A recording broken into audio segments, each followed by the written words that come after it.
Across the UK, online and on DAB. A new kind of talk radio. We'll get you talking. Talk radio. We have an audience in the studio. Make noise, audience. I say an audience, it's a family of three who apparently I invited to come and sit in on the show one day. I completely forgot all about it, and they just rocked up. At least that's what they've said. A busy show tonight, calls straight to air throughout the whole show, so don't get dialing just yet. I shall tell you when. I had some other stuff. I've forgotten it. 0344 499 1000, and we'll be on Periscope in a couple of minutes. Late Nights with Iain Lee on Talk Radio. Late Night, Iain Lee on Talk Radio. We have ways of making you talk. Caddick, we've not started the show yet. I was expecting you to say, put the hand down, we'll call you back. You've not been listening! It's called straight to air, you pudding! Even we knew that. Well, I only just received the Periscope. It's Caddick! It's called straight. I didn't get the memo. Yes, no, we don't send you a memo anymore. You're off the memo list. Well, I didn't know. And also, I should have sent him a memo. I should have sent him a memo saying he was off the memo list, shouldn't I? Mm-hmm. Shouldn't I, Alan? Yeah, you should have sent me the memo. Okay. Well, the show hasn't started yet, Alan.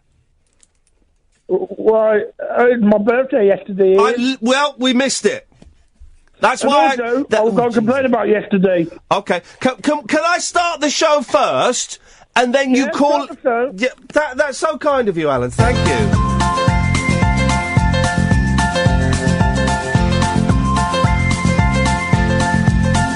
There's a voice that keeps on calling me. Down the road, it's where I'll always be. Every stop I make a new friend. Can't stay for long, just turn around and I'm gone again. Maybe tomorrow I'll wanna settle down. Until tomorrow I'll just keep moving on. Down this road that never seems to end. When new adventure lies just around the bend. So if you wanna join me for a while, just grab your hat, come travel light, that's old style. Maybe tomorrow I'll wanna settle down. Until tomorrow, the whole world is my home. So if you wanna join me for a while, just grab your hat, come travel light, that's old style. Maybe tomorrow I'll wanna settle down. Until tomorrow, I'll just keep moving on.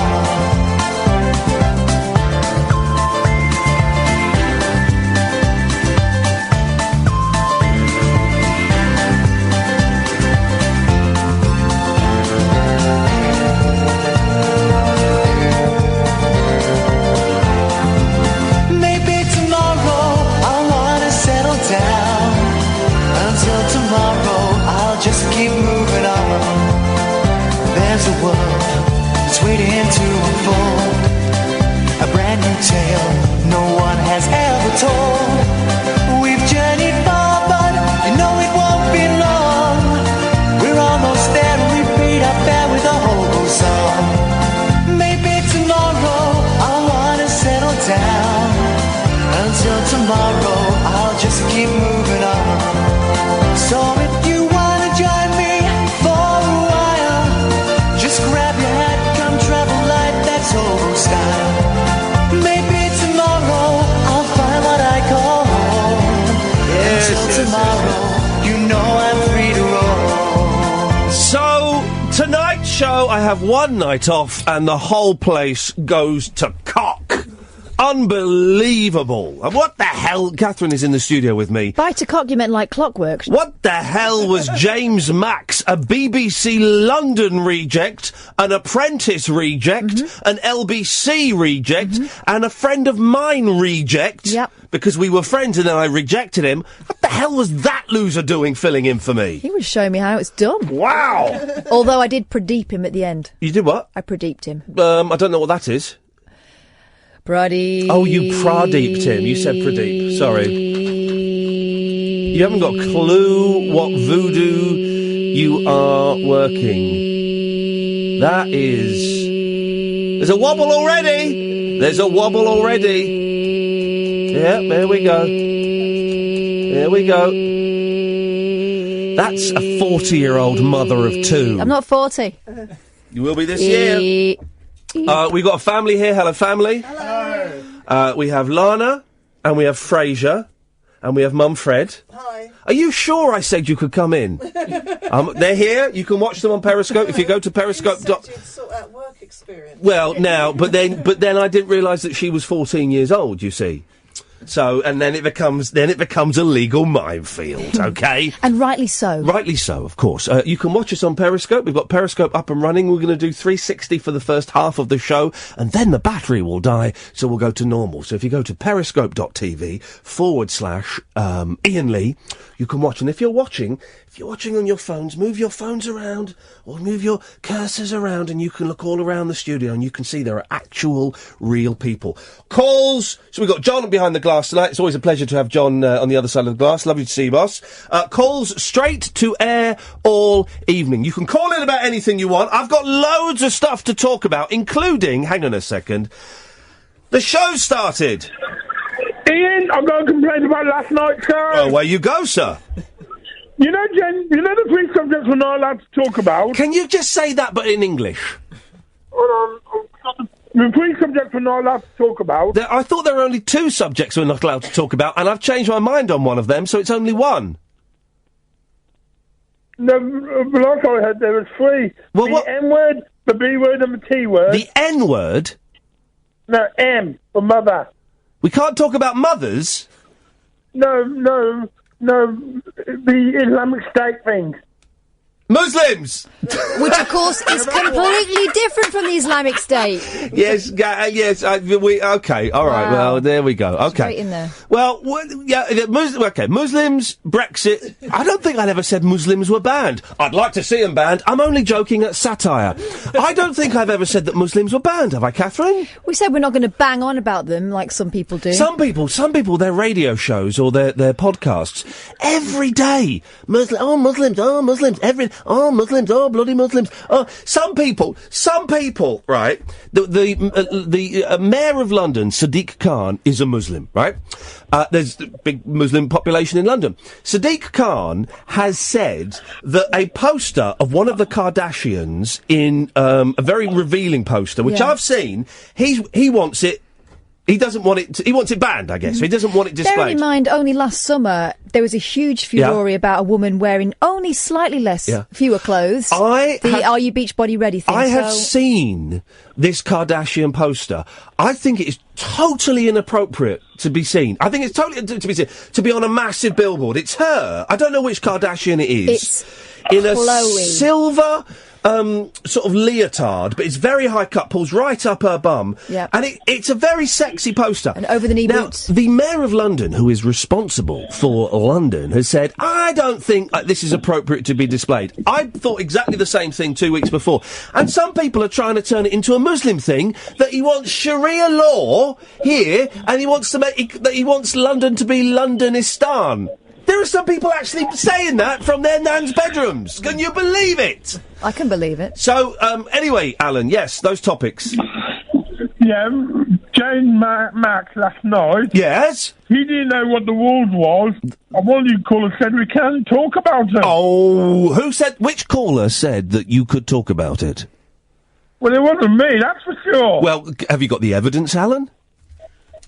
If you listen back to last night's show... He won't. I won't. Hang on a second. Line 2, you're on the air. Mr. Lisa, welcome back. Oh, it's Bad Boy Barry. He's Bad Boy Barry. The villain of the internet, Bad Boy Barry, has crawled back onto the airwaves, despite the fact he is, if you Google Bad Boys today, right, at number 3, you'll get Nasty Nick from EastEnders. At number 2, you'll get Osama Bin Laden. At number 1, it's Barry Westwood from Weston-Super-Mare. Barry, what the hell have you been up to, buddy? I think I must have been upsetting him. Can I say, Mr. Lisa, the great leader is back and you were much missed. Yes. Honestly, I didn't listen last night. I went on the Talk Radio Listeners Forum. Everyone hates you, Barry. What the hell did you do? I made some comments that I played the class card a bit. I'm sorry, Ian. Mate. I sort of... I thought... Hang on a minute. I thought you were a pacifist. I thought you were peace and love. Surely you're above class divisions. I spoke to Kath a little later, and I came back on, and it was amiss, some of the things that I said. Okay. But I will say this, he did try to make a fist of it, but it was car crash radio. No, Barry! 2 nights in a row, mate. Listen, James Max got he's an awful human being. I despise everything he stands for. But he got a phone call a few hours before the show saying... Ian's not very well, can you go in and do his show? That's a tough gig for anyone, to step into someone else's shoes. So, I don't think you're as hippy-dippy as you say you are, because that's actually quite a mean thing to say. No, I try not to be mean. But you just said his show was a car crash. That's quite rude. It was a bit, Saying it again. The show is sort of rudderless without you, Ian. And, but it's a different show without. Again, you're doing it. Excuse me, I'm the rudder. Hang on, Catherine, and she's got lovely rudders. But Barry, if the show wasn't to your taste and your liking, why say anything? Because I felt that I'd got to stand up and protect. No, but there's nothing to protect. I was off because Alan Caddick was a mountain of a man last night. Oh, well, he is, every day. He's a big fella. Considering it was my birthday yesterday. Right, I couldn't care less about the birthday, but Barry, honestly, but you being rude about James Max and breathing heavily down the phone, that isn't standing up for someone. What, if you didn't like the show, just don't say anything. Peace and love, man, peace and love. I know, and do forgive me, but the tea dance music he was playing, I thought it was a Mogadon, Ian. Well, they're doing it again. It turns out that you're actually, I'm going to say it, a nasty piece of work. Ian, I'm going to go and meditate. Peace and love. I think you ought to have a long, hard think about how you criticise other presenters. During your meditation. I will do that. I'm sorry, Ian, but, it was such that the loss was so great last night. You're doing it again. Why are you... Because Stop saying but. James might be listening tonight going, I want to hear Ian and hope Ian's all right, and I wonder if anyone's got anything nice to say. And then you phone up and slag him off. That's not... I'm really surprised by you, Barry, because that's not a very nice thing to do. James, I humbly apologise to you, mate. Who's James? But it was Paul. Barry, come on, No, do you know what, actually, Barry? I'm not going to allow that. That is bang out of order. That was actually nasty what you just did then. That wasn't even jokingly a little bit rude and a little bit arch. That was just mean, man. Well, it was choppy, and it was very choppy. But you don't... Barry, do you know what? I've completely changed my opinion of you. Turns out you're actually quite a rude, bitter, borderline nasty man. Oh, I'm really sorry about that, Ian. I think it's such that the show it's very close to my heart, Ian, and, I would prefer it if manners were closer to your heart. It had a profound effect on my spirituality. Well, how about if I came and said you were crap at your job? To your mates.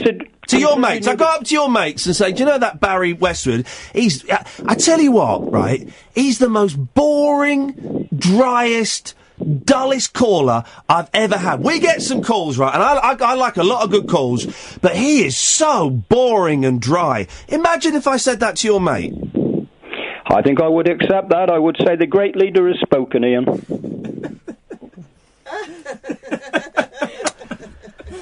Wowzers. That's a strange attitude. When he said James and then that thing, I thought he called you James by accident. I didn't realise he was broadcasting it again. Yeah. I'm really surprised by Barry. That's a strange attitude to have, isn't it? That's not a hippy-dippy peace and love attitude. His next reincarnation's going to go a bit odd, isn't it? And also, here's the thing, right? Let me tell you why I didn't come in yesterday, because, as you know, I was struggling. I'll tell you after this break. Late Night Iain Lee on Talk Radio. We have ways of making you talk. Call straight to air all evening. Catherine is in the studio with me. Yes, I am. There is a family over there. Hello. There really is a family have just rocked up. And line one, you're on the wireless. Yeah, it's Catford, Gary from Catford. Gary from Catford. Good evening. Yeah. Good. I'd just like to point out you have often called my calls boring. Very dull. And my friends listen to this show, therefore you have told my friends that my calls are boring. But they know that, though. But that's different. That's like, that's medical advice. That's like saying to someone's got asthma. Oh, you know, Gary from Catford, he's got asthma. Or Gary from Catford, he's got septicemia or something like that. Gary from Catford, he's a really boring caller. It's just that. It's just that, it's just that, Gary. You're not a medical professional. I was 6 months off. 6 months off of getting that certificate. You're the first one to get struck off before you got the certificate. Yeah, I know. And it was 6 months, and it was only a 9-month course I was on, and I would have been a fully qualified surgeon, but I don't know. Those guys over in India, they didn't like me, and they booted me back. Fair enough. See, this is quite a dull call. I'm really pulling out all the stops, and it's... Yeah, you're doing all the pulling. Why have you got... Here we go. 0344 499 1000. Call straight to air this evening. So this is where I was yesterday, okay? Let's go back in time to Wednesday's show. Wednesday's show, I had a bit of a cold coming, but more importantly than that, I had terrible trapped wind. By the end of the show on Wednesday... But you hardly mentioned it, did you? Well, that is sarcasm, and I'm just going to... Correct diagnosis, doctor. He thought he was pregnant. You're just meant to agree with me, not side with the woman. Sarcasm at 10:20. It had terrible trapped wind, and I thought I was going to die. And by the end of the show, I couldn't speak. No. I was lying on the floor, and I said, "Catherine, can you do the end of the show?" And you fair play, you were adequate. I got home in the most awful state. I mean, oh God. Did you roll out of the car, crawling? Yeah, pretty much, actually. I had to strip off in the front garden, because I thought by the time, if the energy it would take to unlock the door, get in, lock the door, get upstairs, I won't have the energy to strip off. So neighbours are twitching the curtains. He's doing it again, Bernard. I stripped off in the garden, and I got in the corner. And then in the morning I had the boys. I had the boys, so it was going to be a long old day. And I woke up and I felt absolutely rotten, and I could feel my voice was going. It's a little bit husky. I could feel my voice was going, and I still hadn't done the burp. I was in a terrible, terrible state. Anyway, went and saw a film with the boys. More on that later. It was perhaps the most amazing film I've ever seen in my life. I'm going to say that. And now. You've seen some films. Oh, well, I have actually. Yeah, I'm just remembering some of the films I've seen.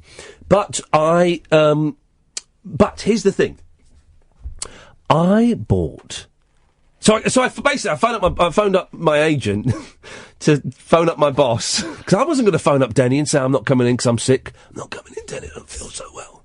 So I got my agent to do it. Yeah. I phoned up Denny today and said I was coming back, of course. That's the good news, but I couldn't do it. I got my agent to do it. But I was really worried my voice was going. And I still had this trapped wind. Anyway, I bought Andrew's liver salts. And I went into Boots, and I looked around. I was looking for the metal tin, and they didn't have it. And I said to the lady, I said, "Do you still do Andrew's liver salts? It comes in a plastic container now, like a tall plastic container." And I bought it, and I took it home, and I left the boys at their grandparents', I think. I've got no idea what happened yesterday, actually. No, I didn't. I had the boys all day. And I took the liver salt. How'd you take it? You get a glass of water, you get a spoonful, and you dip it in. Is it fizzy? Is it fizzy? Yeah, it is. And it says on the packet for severe indigestion, severe constipation, or severe overindulgence. Oh, Christmas. Look at that. So I had it. All right. And I was hoping that I'd drink it and then I'd suddenly go, "Blap." But I didn't. But within minutes, the pain started to dissipate. And it settled everything down. Where did it go? I don't know. I don't know what happened. But it is the most amazing stuff. I think you can do fun experiments with it as well. But it sorted that so the pain went. But yesterday I thought I was losing my voice. And then my wife came home. And she said, "Oh, you look awful. You should go to bed." She didn't. She said, "I've been up since 4 o'clock doing a 12-hour shift. Can I go to bed?" And I went, "Well, I don't feel very well." She went, "All right, you go to bed then." Oh. And I went to bed at 5:45. I was going to have a lie down and read my Robbie Robertson book, right? And I took a couple of pills, 6:15, and the next thing I know, it was 11 o'clock. I thought, 11 o'clock. I should listen to the radio in a minute. Next thing I know, it's 7:30 in the morning. It was. I've slept for about 13 hours. Rip Van Winkle. Rip my winkle. It was absolutely blinding. So that's where I was yesterday. So listen, guys. Here's the thing. I know as a fan of radio, when I switch on the radio, I mean the worst thing in the world is you switch on the radio and it's John Stapleton. God alive! You think, oh man, you think, oh, it's half turn. It's Stapleton all week. But so I know what it's like to be a big fan of the radio, and you've got a favourite show and you listen to it, and when you turn on the radio and it's someone else doing it, and I normally give that person 10 minutes, it's normally not for me, and I switch off. But you wouldn't think to ring them up and tell them? No, I wouldn't phone them up and tell them, and then phone up the person who I like the next day and say, that person that was in for you yesterday, who came in at short notice, who was told, I think we can reveal this, who was told to try and do a show like mine. Yes. That's not his normal style. No. He was told, you've got to do a show a bit like Ian's, without any preparation and no told, guests. If it's awkward, so much the better. Yeah, that was it. So, then to phone up the next day and say, that guy I had yesterday was rubbish. He was right. That's not in the spirit.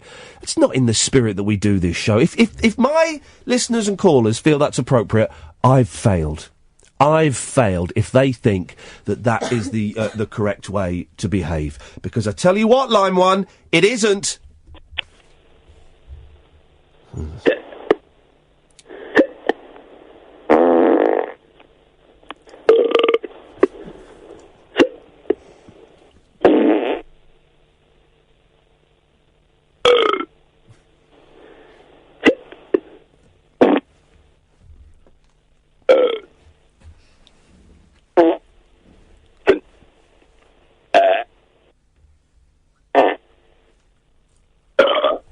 Thanks very much for calling. It is calls that there are headphones. If you want to hear it better, you can probably hear it spilling out. But if you want to put headphones on, you can. 0344 499 1000. It's calls straight to air all evening. I should say, calls cost your standard rate. Probably free on a lot of packages, and if not, it's pennies. It's mere pennies. Line one, you're on the wireless. Hello, Ian. It's Bill Buckley here. Hello, Bill. How are you? Just wanted to make sure everything's okay for my show at 1. Yep, we're all set. We're all ready to go. Fantastic. Well, I look forward to talking to your listeners about food and drink. What exactly can we expect from the show, from Talk Radio's only black host, Bill Buckley, at 1 o'clock? Well, songs like this. Bill, do you know how much you mean to me? Weekend mornings with my tea. Bill, you keep me company. I hope you will stay forever here. Join in. A change of slots is what I fear.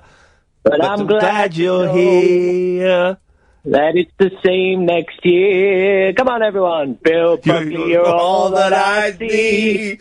Even though you're not on TV. Listening intently on the radio. Oh. Talk radio. Oh, man alive! My nightmares are coming to life. Bill Buckley, Talk Radio's only black presenter. Fact. 0344 499 1000 is the telephone number. Call straight to air all evening. Can we sustain 3 hours of this nonsense? I'm holding onto the desk as tightly as I can. Hold on to your hats. What's the Kurt Vonnegut quote? There's a brilliant quote. Kurt Vonnegut. Hold on to your hats. Something like, we don't know where we're going to end up. Or it's a delicious quote. I don't remember quotes or. Keep your hat on. Yeah. We may end up miles from. Here. Hang on. I think it's to be used before aggressive yet consensual intercourse. Really? Why are you wearing a hat? But also, just if there is going to be a life-changing moment. Okay. I wish you'd read Vonnegut. I tried, but It's so good. I was in a garage waiting for my car to be done, and there were too many distractions. It's really... I love Vonnegut. Not the films, all of the films of his books. Well, no, actually, Mother Night is a good film with Nick Nolte as William Campbell, who it's a good book. So William Campbell, Nick Nolte, right? He's an American living in Germany, but the I can't be bothered to tell you. Tell me. No, I can't actually remember. Okay, so don't blame it on me being I can't. lower than average listener. Well, do you know what I can remember? Go on then. Well, it's just me telling you the story of a book is not going to make the compelling. It's not what made me a triple award-winning radio broadcaster. Oh, okay. Yeah. Okay. I've got Slaughterhouse-5 at home. Yeah. It's thin. Yeah, exactly. I'll have a crack at it tomorrow. It's a quick read, right. Based on his experiences. In the war. No. More specific than that. Based on his experiences as a prisoner of war in Dresden when it was firebombed by us. Strike a light. Absolutely. This is what Slaughterhouse-5 comes from. They're out there doing like they're in the prisoner of war camp. There's an air raid siren. They have to go into an abattoir cold room, which is Slaughterhouse-5. They get locked in there. They're in there 12 hours. They come out. The city is gone. I don't need to read it now, do I? Well, you do. Keep your hat on. We may wind up miles from here. Okay, Catherine. I'll have a read of it. Thank you. I'll tell you what I think. Okie dokie, doggy daddy. 0344 499 1000. Late nights with Iain Lee on Talk Radio. Call straight to air all evening. Late night Iain Lee. Unfiltered night talk with the original king of unconventional conversation on Talk Radio. We have ways of making you talk. 0344 499 1000. Call straight to air all evening, so you can phone in and chip in any moment that you want. We have a family here. Good evening, family. Hello. There we go. When I say family, there's a mum and there's a daughter and there's a son. That constitutes a family. Families, of course, these days come in all kinds of shapes and sizes. Could be... I haven't got any sons. Exactly, and that's weird. And you haven't got any daughters. Thank God. It could be two dads. It could be one mum. Could be... Three dads. Well, that it can happen. It can happen. It can. It can, but I think that's wrong. It could be two lesbians and a sperm donor. All of these things are considered by the mainstream media to be acceptable. I'm keeping stum because I don't want to get in trouble, but, you know, I think it's a bit weird. But all of these things are acceptable, of course they are, and you're calling in your droves. Let's go to line 6, shall we? Line 6, you're on the wireless. Ooh, you make me want to touch myself. Go on then. Oh, well, I wanted to hear... Can't do that and hold the phone. I wanted to hear them touching themselves. Line 5, you're on the wireless. Ooh, you make me want to touch myself. Go on then. Thank you, they really are. Wouldn't it be good if this next one was them as well? This is all different numbers. Line 3, you're on the wireless. Ooh, yes! Talking it! I've got me wanger out! You said wanger, okay. I think I know that guy from Twitter.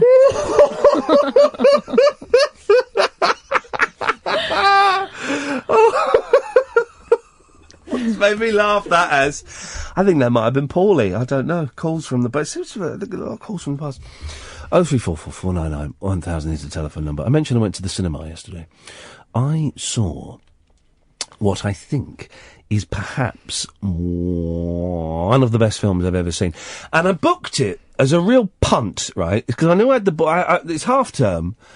And I've not had the boys all week because of work and stuff. So my wife is kind of looking. But I had them yesterday and today, and I wanted to do something. Mm-hmm. So I was looking at the prospects of going to the cinema, but there's nothing on. It's just Sing and Batman, and we've seen those exactly. And then so I looked at the third cinema, and they had this film on, and I thought, that looks boring. And I read it, I thought, that looks boring. And I tried a few other cinemas, there was nothing else on. I thought, do you know what? I'll book it. I'd seen the trailer for that film and I thought it looked amazing. I hadn't seen the trailer. It was Kubo and the Two Strings. Now, I thought it was one of those Japanese animations, a bit like Spirited Away and Howl's Moving Castle, which I've never seen.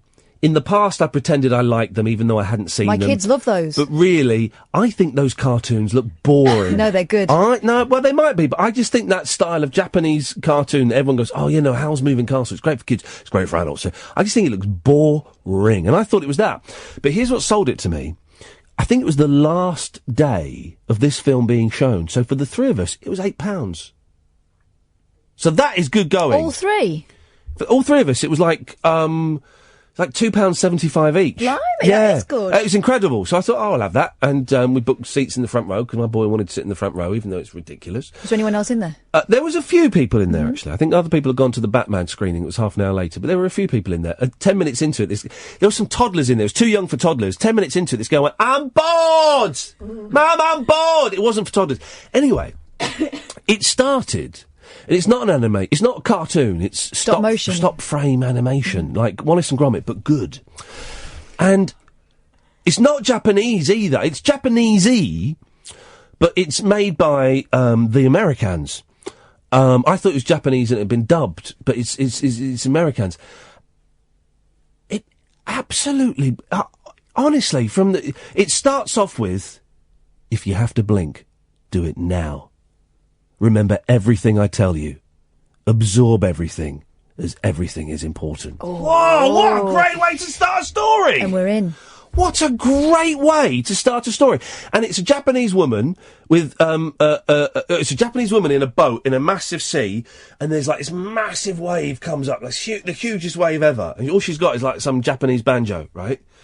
And, you think, oh God. And she gets the banjo, goes, and it cuts the wave in half. Oh, man, I was in straight away. Magic Banjo. Magic Banjo. That's a film. But I was in straight away. And it was incredible. And the basic story is, right, so this mum she's got this baby, finally she's got a baby, and he grows up into a boy. He's only got one eye. The eye was stolen by his grandfather, and his grandfather wants to steal the other eye. Oh my! And they live on top of this mountain, and she doesn't say anything, and so he feeds her in the morning, wakes up, feeds her, and gets her. Then he goes off into the village, right, and he tells these stories, but he does it with origami, and it's the most amazing. I mean, these little things come up alive, and they're running around and stuff like that. And he goes back, and she says, Kubo, you must get back before it's dark. Of course, he doesn't get back before it's dark. Boom. Honestly, Kath, it blew my mind. But it's hilarious as well. They meet this samurai that's been turned into a beetle, right? And he was hilarious. I thought it was Stephen Colbert doing the voice. It's not. It's Matthew McConaughey. Oh, right. And it was, and the boys, very rarely, right? You'll go and see funny films, but the boys don't tend to like, the boys are in absolute hysterics at this beetle. Then at the end, right, there's all kinds of, I can see loads of people calling in. I will get to you in a minute, I promise. And I was feeling emotional, I was tired, and I knew I wasn't coming into work, and that always makes me feel a bit sad. I feel I'm missing something out. Then there's a bit quite early on where they have this Japanese ceremony where they all build paper lanterns, and they pray to them to try and capture the spirits of the people that have died, and then they light them and they put them on the river and they go off and stuff. And this boy's trying to get speak to his dad, and the lantern doesn't light. So this is like 10 minutes into it, I'm thinking, I can do this. And then at the end, there's a whole big thing about parents dying and about forgiveness. They forgive the bad guy. And I was in floods of tears, and I had my youngest on my lap, and I'm going like that, bouncing up and down. And my boy's going, "Why are you laughing, Daddy? What's funny?" And I said, "I'm not laughing. Just this reminds me of Grandad Malcolm." And he got a bit embarrassed. But I was in floods of tears. It was incredible. And then at the end, there was that song that I tweeted by Regina. Right, Regina. Not Regina. Well, it's spelt Regina. Regina Spektor. It's spelt Regina. And then there's that song at the end by Regina Spektor. Inspector Regina. Vagina Inspector. The Vagina Inspector. Again, another great movie. There's that song. Do you know her middle name is Iliachina? Oh, okay. Like a Japanesey version of While My Guitar Gently Weeps. And even when I found that video online today and watched the video with clips from the movie, I had goosebumps. I had shivers going through me because it was it was a work of art. Here's the thing. It was a work of art. It's stunning, right? It was an amazing story. It was funny. It was proper emotional, but also it was a really good kids' film. Unlike Batman, the Lego Batman movie, which is not a kids' film, it's an adult's film that's got Lego in. There's too many grown-up jokes in it. It's full of grown-up jokes. There's nothing in it for kids apart from Lego and explosions, which are quite cool. But this film, it worked on every single level. Now, it's the same company that made Coraline, which I've not seen. They also made Box Trolls, which have you seen Box Trolls? No. They both are really beautifully done films. Box Trolls look stunning. And Coraline is beautiful. Yep. But it's not a kids' film, is it? My kids were terrified by that film because it's so. When I was 10, I think. I refused to go see it. It's kind of. Box Trolls looks incredible. It's boring, right? Boring. But it's made by the same people, and this is their lowest grossing film by about $35 million. Oh, it's amazing. I mean, I'm gonna. Okay. It was spiritual. Honestly, it worked on every single level. You've ordered the DVD, and you're now going to watch it, and you're going to find it quite boring. And go, well, I watched it, and I thought it was all right. But I've ordered it as well. I couldn't believe it. It's been a long time since I'm trying to think of the last time I was blown away by a film at the pictures. Ghostbusters 2? I'm joking. I've not even seen that film. I can't think. It's been a long time since I've been that blown away by a movie. It was incredible. It was incredible, Line 1. Hi. Hi? Hi. Hello? Hello. Hello, who's this? This is Ethan. Hey, Ethan, how you doing, man? I'm good. I'm listening right now. I'll probably go in the background. Turn it off in the background, Ethan, otherwise it gets a bit confusing for everyone. Yeah, I can tell. How's it going, man? You sound a bit nervous. Yeah, I've been waiting for, like, I don't know, about for 6 minutes, not really that long. I'm a little bit nervous. 6 minutes, in the great scheme of things, 6 minutes isn't that long, Ethan, but when you're hanging on the phone waiting to talk to an idiot, as you have been waiting to talk to me, then yes, 6 minutes can be quite a long time. How's things going, Ethan? Good, I'm just in my room, like, writing down things, really. What are you writing down? I'm actually writing down at least two things. I thought ideas, maybe, like, I was thinking of calling in tomorrow, but then I actually did it now. Don't call in tomorrow, because I'm not here tomorrow. Okay. Well, you can call in on Sunday to the rabbit hole, but I'm not here tomorrow. Okay. So what have you got for us tonight, then? I just want to sort of, like, say something quick, like, keep calm and... What was it? Keep calm and talk radio. Hey, nice one, Ethan. Thank you, man. Hey, Ethan, I'm guessing 14. Actually, everyone says that, but I'm only 12. I'm 2 years. I've got a 2-year boundary, which I'm happy with. Are you only 12 years old? Flipping heck, half term, isn't it? Yeah. What have you been up to? Drinking, smoking? What's been going on? I'm joking. Don't do either of those things. Terrible. What have you been doing in half term? Actually, all I've been doing today and yesterday is tidying my room because it's a mess. Oh, you're joking? No, I'm not. Tidying your room? Yeah. Oh, I'm sorry, man. That's a terrible. Are you back to school on Monday? Yeah. Oh, man alive. Well, listen, you called in. Do your, significant, adults in the house know that you're calling me? No. Oh, yes! We're breaking all the rules of the radio, but do you know what? I don't care, Ethan. Me neither. Nice one, mate. Listen, I've got to go to the ads. Thanks for calling in, man. 0344 499 1000. Late Nights with Iain Lee on Talk Radio. The wild man of late night radio is back. Iain Lee on Talk Radio. We have ways of making you talk. I thought, Catherine, that we were getting rid of those wild man. Well, yeah, I mean, we voiced our Trails. disapproval. We're almost a year. We're literally about a month, 4 or 5 weeks off the year's anniversary of this station. Who'd have thought it would have lasted that long? Probably won't last that much longer. But that's by the by.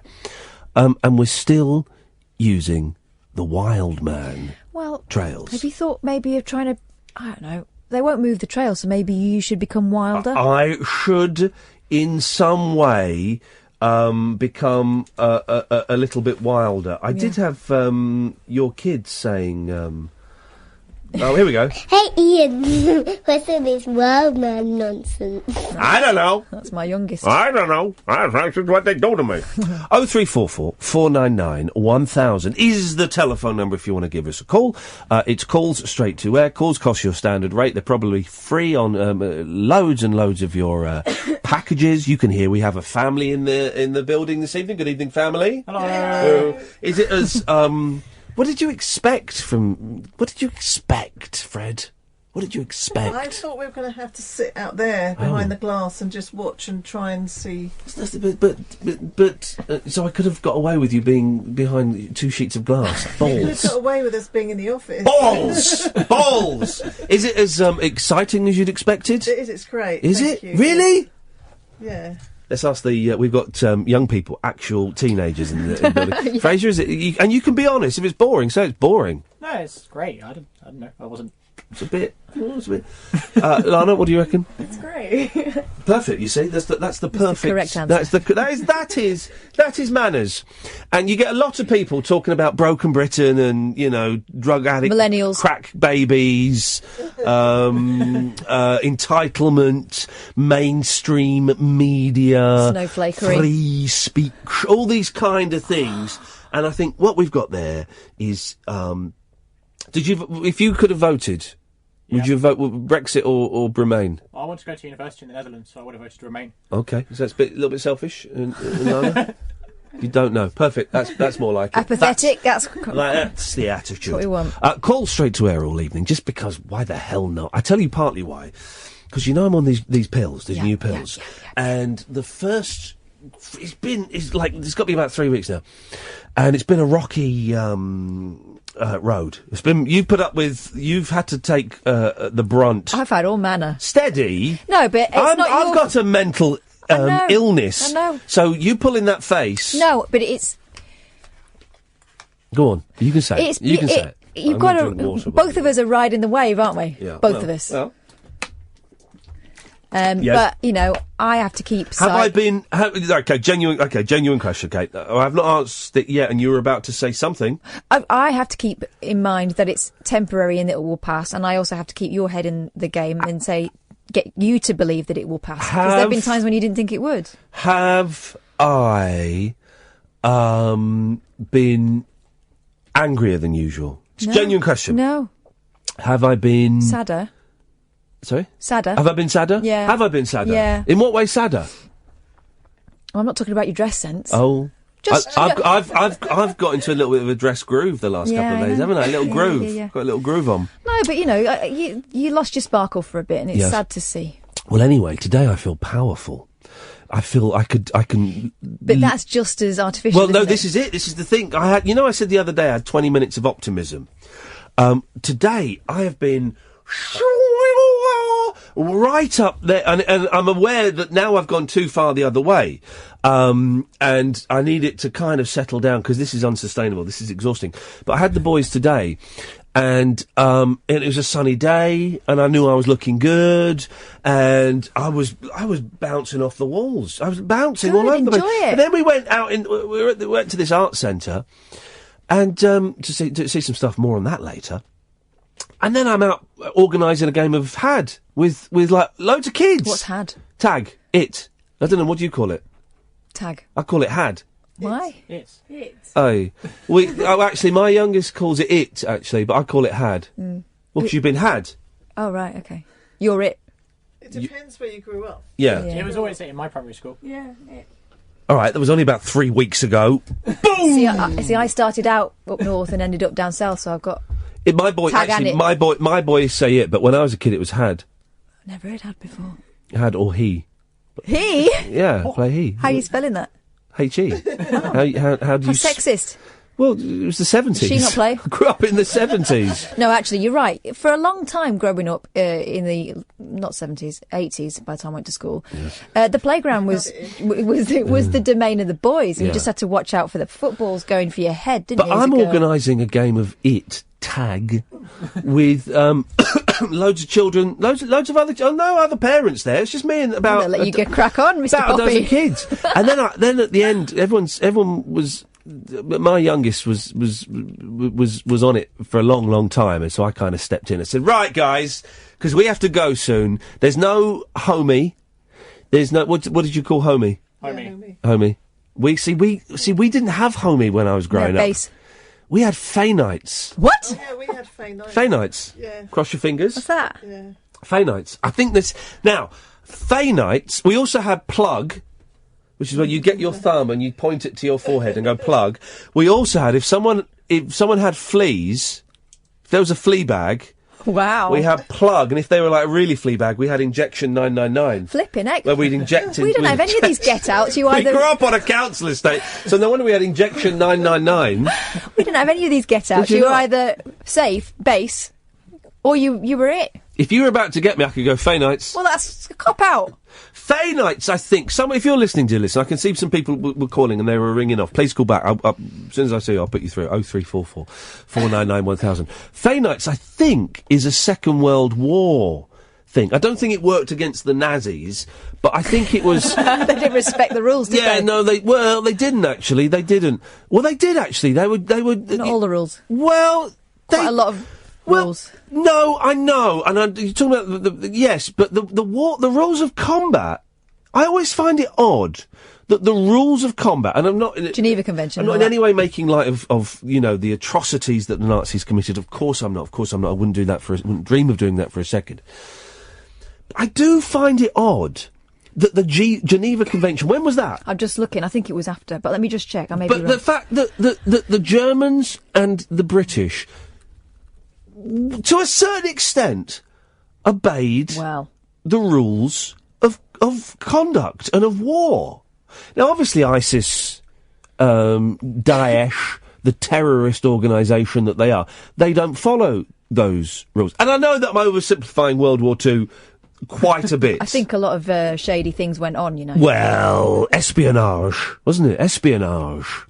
But Fay nights, I think, is a Second World War thing. But I don't quite know what it would protect you from. My internet's gone dead slow, so I can't tell you. My dad, he was in the tanks in the war. Yeah. And he always says that they knew about VE Day, but they couldn't do anything about it for 3 days. They had to sit in the tanks for 3 days. Flipping it, really? Yeah. And so that was the rules of war, because they had to wait for it to be announced. Oh, blimey. Yeah. He must have... And my friends who were soldiers in the Gulf Yes. pretty recently said that the problem they have in Afghanistan is that they are... They don't speak English. Well, They've they're got not, different writing. They're not obviously soldiers. No, So, yes! so they can shoot at you, Yep. throw the guns down, get in a taxi, and you're not allowed to... Once they're in the back of a cab, you can't shoot at them. Once they're unarmed, you can't shoot them. Hang on a minute. So if I'm shooting at you... But they're not, because they're not part of a regular army, are they? If I shoot at you, then you go to shoot me and I throw the gun down on the floor and go, Fay nights. Geneva Convention, isn't it? You're saying that I can't be shot? Mm-hmm. Line 1, you're on the wireless. What I did was not done on purpose, was done in what I consider to be a humorous mode, but wasn't taken that way. At the moment, I'm not prepared to talk too much about it. Who is this? I don't know. People like Mr. Richards, who obviously sees... Oh, I know, it's James Whale. It's James Whale. And that's probably when he got sacked from Talk Radio last time. Let's not go there. He don't want to be... I haven't got an out time, by the way, Johnny. I don't know if we're typing on the same screens. Thank you very much indeed, Oh, sir. I heard that. 57... What a beautiful voice it was as well. 5740. I don't think... James doesn't like it when he's reminded about the last time he worked here and he got the sack because he told everyone who they should vote for. But then James was very rude about you last night. So Was he? What did he say? Oh, what didn't he say? Seriously? Yeah, he said he was fed up of you. He's an half-wipe. He gets on my nerves, right? And I am the professional, and I also know that one day I'll be stood at his graveside. Well, I will. He's about 70 years old. About that, yeah. He's about 69 years old. He's going to be 70 this year, right? I am 43, and I am a prime example of health personified, right? So I am. Don't laugh at that. Don't laugh at that. The hypochondria is terminal, but apart from that, On about mental illness. The show's family. I can get you to sit behind that glass very easy. So the odds are Wales going to go before me. He's going to probably 40 years before me. And if I feel like it, I might go to his funeral. And if I feel like it, and they ask nicely, I might do a eulogy. And I might just tell the truth. Might just tell the truth. Wouldn't that be something? Yeah. Eh? Good evening, dear listener. Bless you, Catherine. Not for the sneeze, just because, you're a poor soul. Good evening, dear listener. It's calls straight to air all evening. 0344 499 1000. But don't call now! It's the adverts, isn't it? Late night, Iain Lee on Talk Radio. We have ways of making you talk. Well, I'm not the kind to kiss and tell, but I've been seen with Farrah.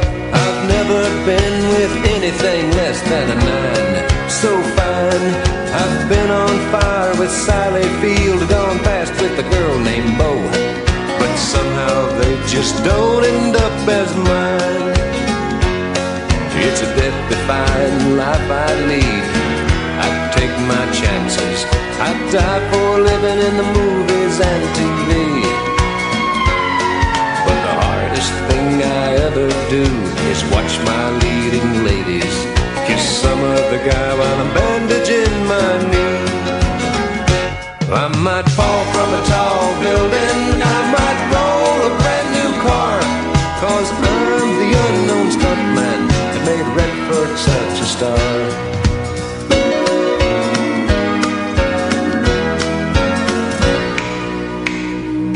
I've never spent much time in school, but I've taught ladies plenty. It's true, I hire my body out for pay. Hey, hey, I've gotten burned over Cheryl Teague's, blown up for Raquel Welch. But when I wind up in the hay, it's only hay.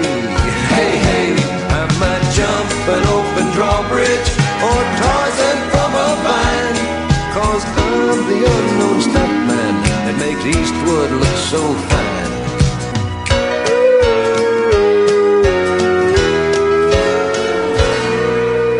Good evening, dear listener. Late nights with Iain Lee on Talk Radio. Catherine is in the studio with me. What's up? The show's adopted family is in the studio with us. Hello. There we go. You see, welcome, welcome, welcome. And you can call in. Call straight to air all evening. 0344 499 1000. You can call up and join in the conversation, or we had someone phoning up doing fart noises. I think we've had the fart noises now. Standard rate could be free from most networks. I don't know. Well, am I your mum? Line 1, you're on the wireless. Hello? Hello, Line 1, you're on the air. Oh, hello. I'm just coming from the pub. What are we talking about? Absolutely anything you want. What you got for us? I'm just watching TV at the moment. I just come in, I've got Discovery at the moment, watching Alaskan... What is it? Let's have a look. Alaskan bush people. What? Wait, Alaskan bush? I've seen that film. No, it's not a porn one. Oh, okay, that's a shame. You know that you know that you've got about 6 minutes left of the free access to those channels. I'm not aware. Yeah, you obviously are. I'm very aware. I know all the timings for all the TV stations. So what's happening with the Alaskan Bush Patrol? I don't know. As I said, I've just come in. I'm listening to your show. I haven't got the volume on at the moment, but they just look all inbred. Well, okay. Well, I'm sure they're not in Alaska. What was happening down the pub? Who were you with? I'm just with my mates. Yeah. What are their names? Cleggy? You've got one called Cleggy. No, but I suppose I could. Moose. Smithy. Smithy. Smithy. Is Smithy there? There's always a Smithy in a pub, isn't there? I bet you've got a mate called Dave. Oh yeah, Everyone's got a mate called Dave. What about John? But Dave weren't in the pub tonight, though. Dave weren't there? Mrs. No, he's under the thumb, isn't he? Yeah, we go. Hey, Dave's under the thumb! Of course he is. Beautiful. Anything happening in the pub? Why do you go to the pub? Because pubs are really expensive ways to spend an evening, aren't they? Well, yeah, I suppose you're right, because I've just come home and I've had 2 cans, and that's probably cheaper than... Why don't you... I mean, you're a gentleman of a certain age, but why don't... I don't drink anymore, right? But if I did, I wouldn't go to the pub, because I couldn't afford it. What I'd do is I'd phone up my mates, Smithy and Cleggy and Dave and John, and I'd meet them over the park. and I buy a six-pack, they could buy a half bottle of vodka, someone else could buy a bit of cider, and we'd sit in the park and we'd drink like we used to. You might see some girls and they'll have that 2020 stuff. I've got a funny story about that, actually. Go on, then. I'm an Aston Villa fan, and to save money, we went to Fulham away. So me and my mates decided to get some cans and sit in the park by Fulham ground and drink some cans. It was a nice summer's day. Beautiful. So we was all drinking our cans, and then loads of we didn't have Villa shirts on.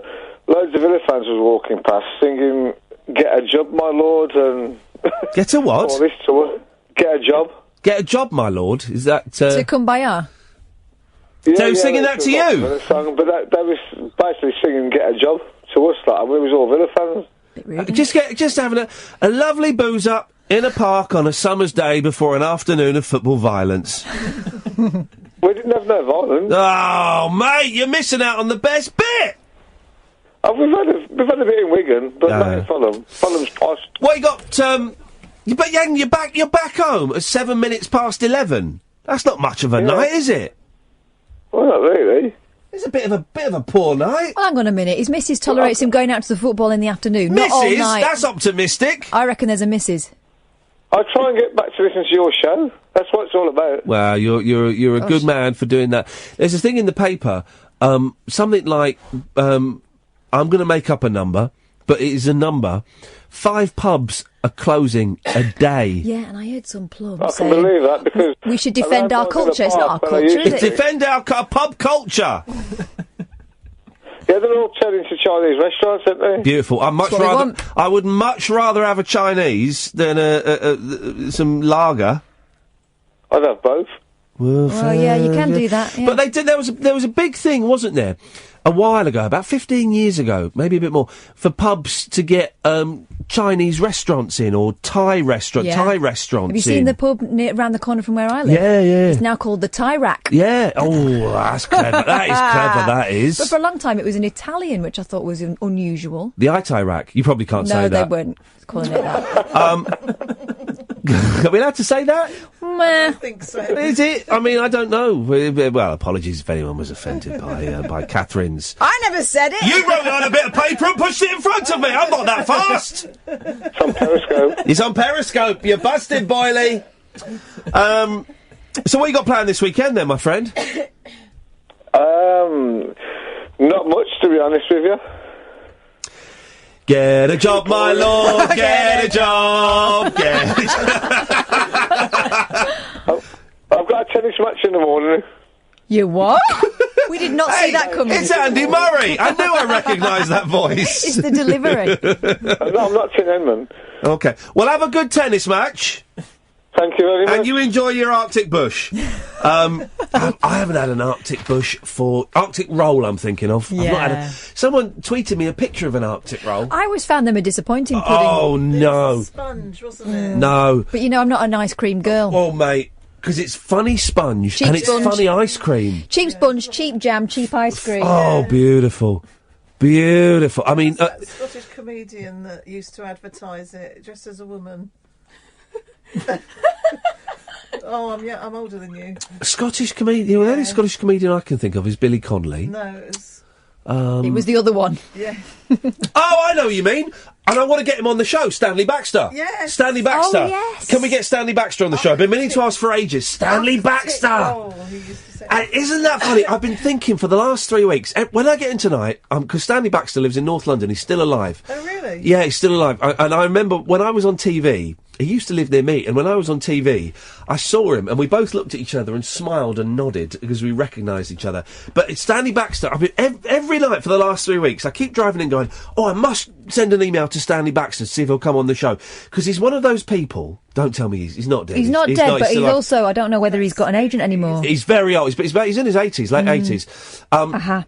But he's one of those people that was huge. Yeah. He used to do characters. He was a bit like Dick Emery, wasn't he? He'd dress up as women and do all these silly characters and stuff. And he's not going to be around for much longer. And I think that we should acknowledge him and say, do you know what, mate? You're an absolute legend. Thank you very much for everything. Hey, You know who's coming on Tuesday night at 10 o'clock? I do, yeah. Tommy Cannon from Cannon and Ball. Oh, really?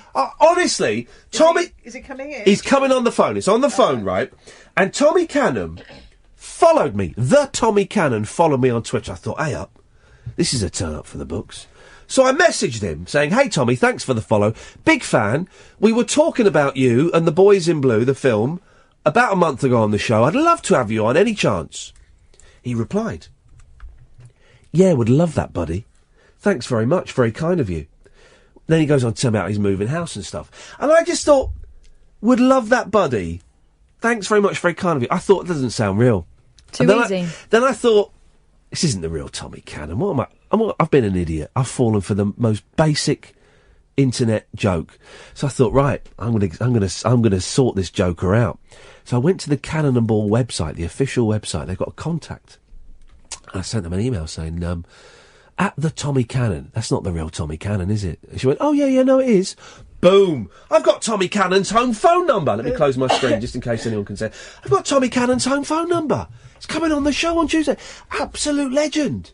And I'm gonna, people recently have been saying I suck up to my guests too much. Only because I get people on that I admire. Yeah. I'm gonna kneel down in front of that gentleman and worship him. He's a god. Also, the person that said you sucked up in front of your guest was someone who was jealous that you hadn't spent enough time with him. Oh, so. Right. Is that what it was? Yeah, all right. Yeah. Line 1, you're on the wireless.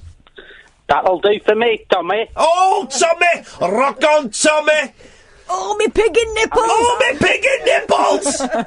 Tom, can you believe it, Dredge? I'm excited. Can you can't believe it. Tommy Cannon has not only been following me and tweeting me, he's coming on the show at 10 o'clock on Sunday. I'm so thrilled by this. I mean, they were bigger at one point than Morecambe and Wise. Yep. That is something people forget. They were like the biggest thing on television by a long way. And you know how big they were. You know. Yeah. They were huge. They owned Saturday Night.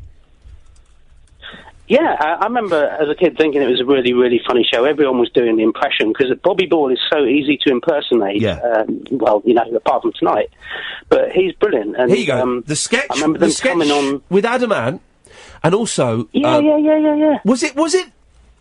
Now, was it Cannon and Ball? I think it was that did the invisible snooker table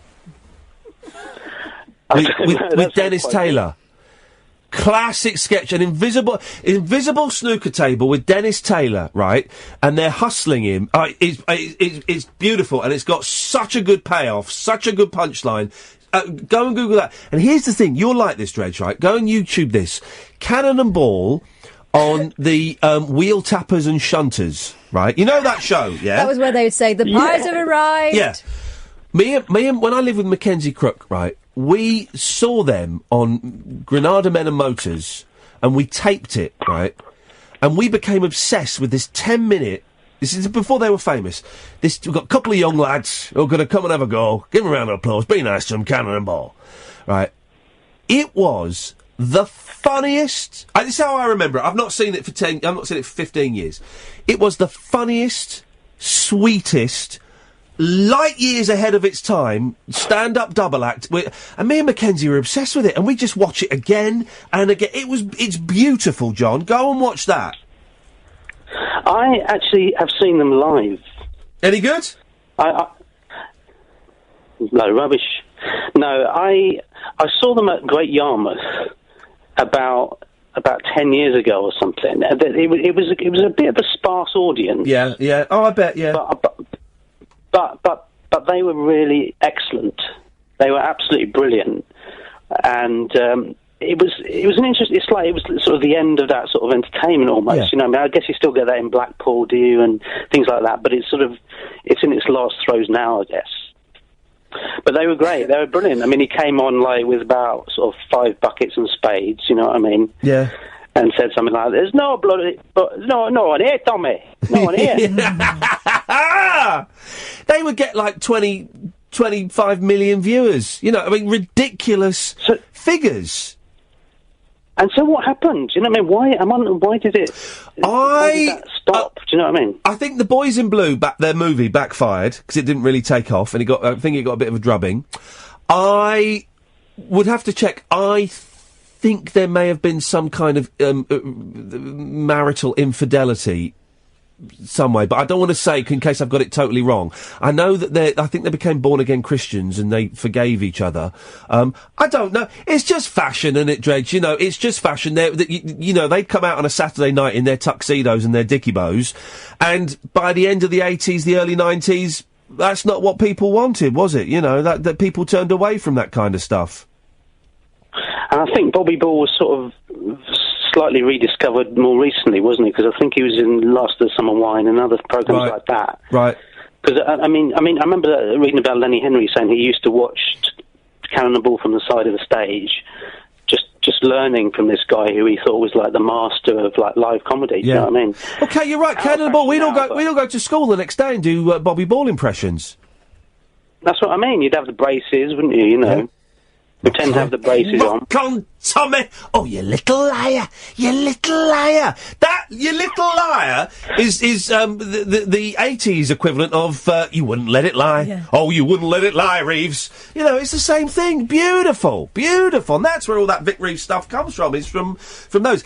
Tommy Cannon's coming on, and it has to be said, and I've been thinking about this for a while, but I didn't quite know if I wanted to do it. And Dredge sent me an email saying, you got Cannon, you should get loads of old school entertainers on, and I've been inspired, Dredge, and I've given Catherine a big list, some of which you came up with, some of which I came up with, and we've all been contacted. We've been contacting all kinds of people, Bernie Clifton, all kinds of people. So we're keeping our fingers crossed. Yeah, well, not together. No, good. Separately. Yes, I've not mentioned one to the other. No, don't. Yeah, we're going to try and get all these people on because it is that thing with Stanley Baxter. Stanley Baxter's 90 apparently. I can't find him, you know. I'll go around North London. He was huge, wasn't he? His shows had sort of incredible amounts of money spent on them. Yeah. You know, and they looked amazing. They sort of looked like Hollywood films, they were huge. Some of them. I know the greengrocers he uses. I'll go and loiter. I know exactly which greengrocers he uses. I'll go and loiter. Interview his greengrocer. Interview the greengrocer. That might be the way to do it. Leave notes on the oranges. That might be, but this is it, because all these people, you know, Cannon and Ball, they'll be around for a long time to come, I'm sure. But last year, if last year taught us anything, it's that go and pay your respects to your heroes. Thank you for that, Dredge. Go and pay your respects to your heroes while they're still here, not after they're done. How cool would it have been to got Paul Daniels on this show? Yeah. Wouldn't it? Wouldn't it? Have Paul Daniels in, doing a few tricks. Fantastic. I'd have paid for a cab and a hotel for him if that's what he wanted. Would have been fantastic. And we missed it. So let's grab all of these people while we can. 0344 499 1000. Late Nights with Iain Lee. It's Call Straight to Air all evening. Late Night Iain Lee. On air and off the leash. On Talk Radio. We have ways of making you talk. Okay, and we fully acknowledge that some of these people have been on Bob Mills' show, but do you know what? I don't mind, because we'll do it completely different to Bob Mills. Mm-hmm. But, I cannot stress enough how good Bob Mills' show is. On a Sunday night, I guess it starts at 7. Yeah. Because I tune in halfway through, 7 till 10. So you've got Howard Hughes, and we should get Howard on again, because he's brilliant. Howard Hughes on at 10, talking to fruitcakes and ghost watchers and all kinds of stuff. It's brilliant. It's my favourite thing to fall asleep to, and that's a compliment. But before that, Bob Mills... and some of you will know Bob Mills from In Bed With Me Dinner, which was like a cult thing when I was a student. It's brilliant, wasn't it? Yeah. He'd just watch TV programmes and dissect them and go, hey, have a look at... Do you remember he did one about... it was a documentary about robbers or something. Anyway... and he also had a bit part in Doctor Who. Yes, he did. And he's a brilliant comedian. In fact, I was just voicing another episode of... Toddlers Make You Laugh Out Loud. Oh, and they do. It's a funny one this week. It's a funny one, right? And Bob Mills is doing one of the talking heads in it. It is a really funny one. We did Magicians last week, and it didn't do too well on the TV. Not many people watched it, which is a shame. But this is brilliant. Toddlers, right? And there's a brilliant clip of a toddler, and his mum's filming him, going, "What are you doing?" And it's like you when your girl fell down the toilet. Yeah, you film them first, then you help, don't you? And she's filming this boy. She's going, "What are you doing?" "I'm combing my hair." Right? He's got clippers. Oh no! He's shaving his head. Oh, I would definitely have He's shaving his head. It's brilliant. Well, I suppose the damage is done. You might as well capture it. Oh, it's so funny. And there's one where there's a dad is stuck inside, like, you know, the sort of play tents you get inside the house. He's stuck inside it, right, with his legs hanging out. And the kids just, like, pile on him. And he goes, which one of you kids is kicking me in the balls? All of them. And then the wife joins in. And he gets out. Why didn't you stop them? I was trying to stop them, honey. And there's one where there's a toddler who's got hold of a pot of Sudocrem. Covered completely white with Sudocrem. You see these eyes. It's so funny. People knock me for doing that show, right? But first of all, A, it feeds my kids and it pays the mortgage. It's funny. And B, it's a funny show. Honestly, the toddlers are. I don't know what day it goes out because they keep changing it. It's so funny. And Bob Mills is doing the talking heads in it, and he's absolutely brilliant. He nails it, spot on. But his show on a Sunday. It's him and normally it's a couple of comedians, or maybe it's a couple of comedians and a promoter, or maybe it's a comedian and a writer. And, like, you'll get new comedians and comedians from the 80s, 90s and stuff. And often he'll do a big interview with someone like Jimmy Cricket or Steve Coogan at the end. But it's just eavesdropping, and but a lot of it's just him talking about gigs in the 80s that have closed down. But the thing is, they're talking about stuff that's very matter of fact to them. They're used to it, and they are kind of they're all friends of each other, aren't they, as well? But it's fascinating stuff because, like you say, it's eavesdropping. Well, they were talking about a gig they used to do in it's near where my aunt lives. I can't think where it is. Anyway, there. Yeah, sort of northwest somewhere. And after the gig, you go back to the promoter's house. It's so old-fashioned. With cheese and wine. Cheese and wine. More wine than cheese. And then the promoter, who'd be pished, would then drive you home. And they had John Manning, who's a cracking comedian. He'd say, you know, even though it was an hour's walk, I'd always say no thank you to the lift. It's such a good show, and I do worry, because there's some brilliant gems hidden away at the weekend, right? And we hear all about Martin Roberts, which is a great show, and we hear a lot about the Real Hustle, the Radio Hustle, which is a brilliant show. But you've got Bob Mills and Howard Hughes, and I don't think you hear enough about them. Jake Yap, yeah. But we should get Bob Mills on the show one night. Actually, in fact, let's see if we can get Bob to come on the show one night. Plug his show, and it will just be nice to have a chat with him as well. Because I've only ever spoken to him briefly in the office. He's a really nice fella. Yeah, I've always been a bit intimidated by Bob Mills, just because A, I've seen him on the telly, and B, when I was doing the 11 o'clock show in the building next door to this is where we used to do it. He had an office on the same floor as us, and he'd come in. It was very weird. I would mention this to him. He'd come in. I don't know what he was working on. It wasn't my dinner, but and he'd just slowly walk around our office, which is very big, and there's loads of writers, and all of the writers, you know, on the 11 o'clock show would start. Oh, I think they said, "Here comes Raffles" or something. They call him Raffles, and he'd just wander around for a chat. Well, no one chatted, and this is the thing. Now I am more aware of him. I think he was looking for a chat, but we all took it as young bucks going, look at that old git coming in here trying to nick our stuff. He just wanted a chat. He loves a gap. He just wanted a when chat. He covered for you. And I was really intimidated by him, and I was thinking, God, I'm not going to be able to tell him anything, am I? He's been there, done it, he bought the T-shirt. Yeah. He's normally produced by his daughter. So, you know... all right. So you can get jobs for family. Well, I mean, she obviously knows her stuff. Interesting. And you kind of wonder... You know, oh God, right, so he likes it the way he likes it, probably. Yep. Actually, really easygoing fella, went with the flow, and I guess that's the other way people get on in show business, isn't it? By being an absolute pleasure to work with. And he bought me a double-decker. Win-win. Of course, he, of course, wrote a film starring Timothy Spall, Pierpoint, about the last executioner in Britain, which I've never seen, so it's good. He also wrote a cracking series for Michael Barrymore. And I cannot remember what it was called, but it was kind of like the British equivalent of the Larry Sanders Show, in that it was Michael Barrymore playing a character, but it was a different name. But in it, he was hosting a TV show, and then you'd see backstage and stuff. And it was brilliant, absolutely brilliant. And it just didn't catch the public's imagination, as is often the case. And I don't think I think it may have been 1 or 2 series. So he's a cracking writer. He's also a fascinating person. He came to London like in his early teens because he'd been a bit of a bad lad at home in Cheshire. Yeah, I bet. He lost his accent really quickly. Complete opposite to me, because I got picked on for my accent and hung on to it and went broader for a long time. Yeah.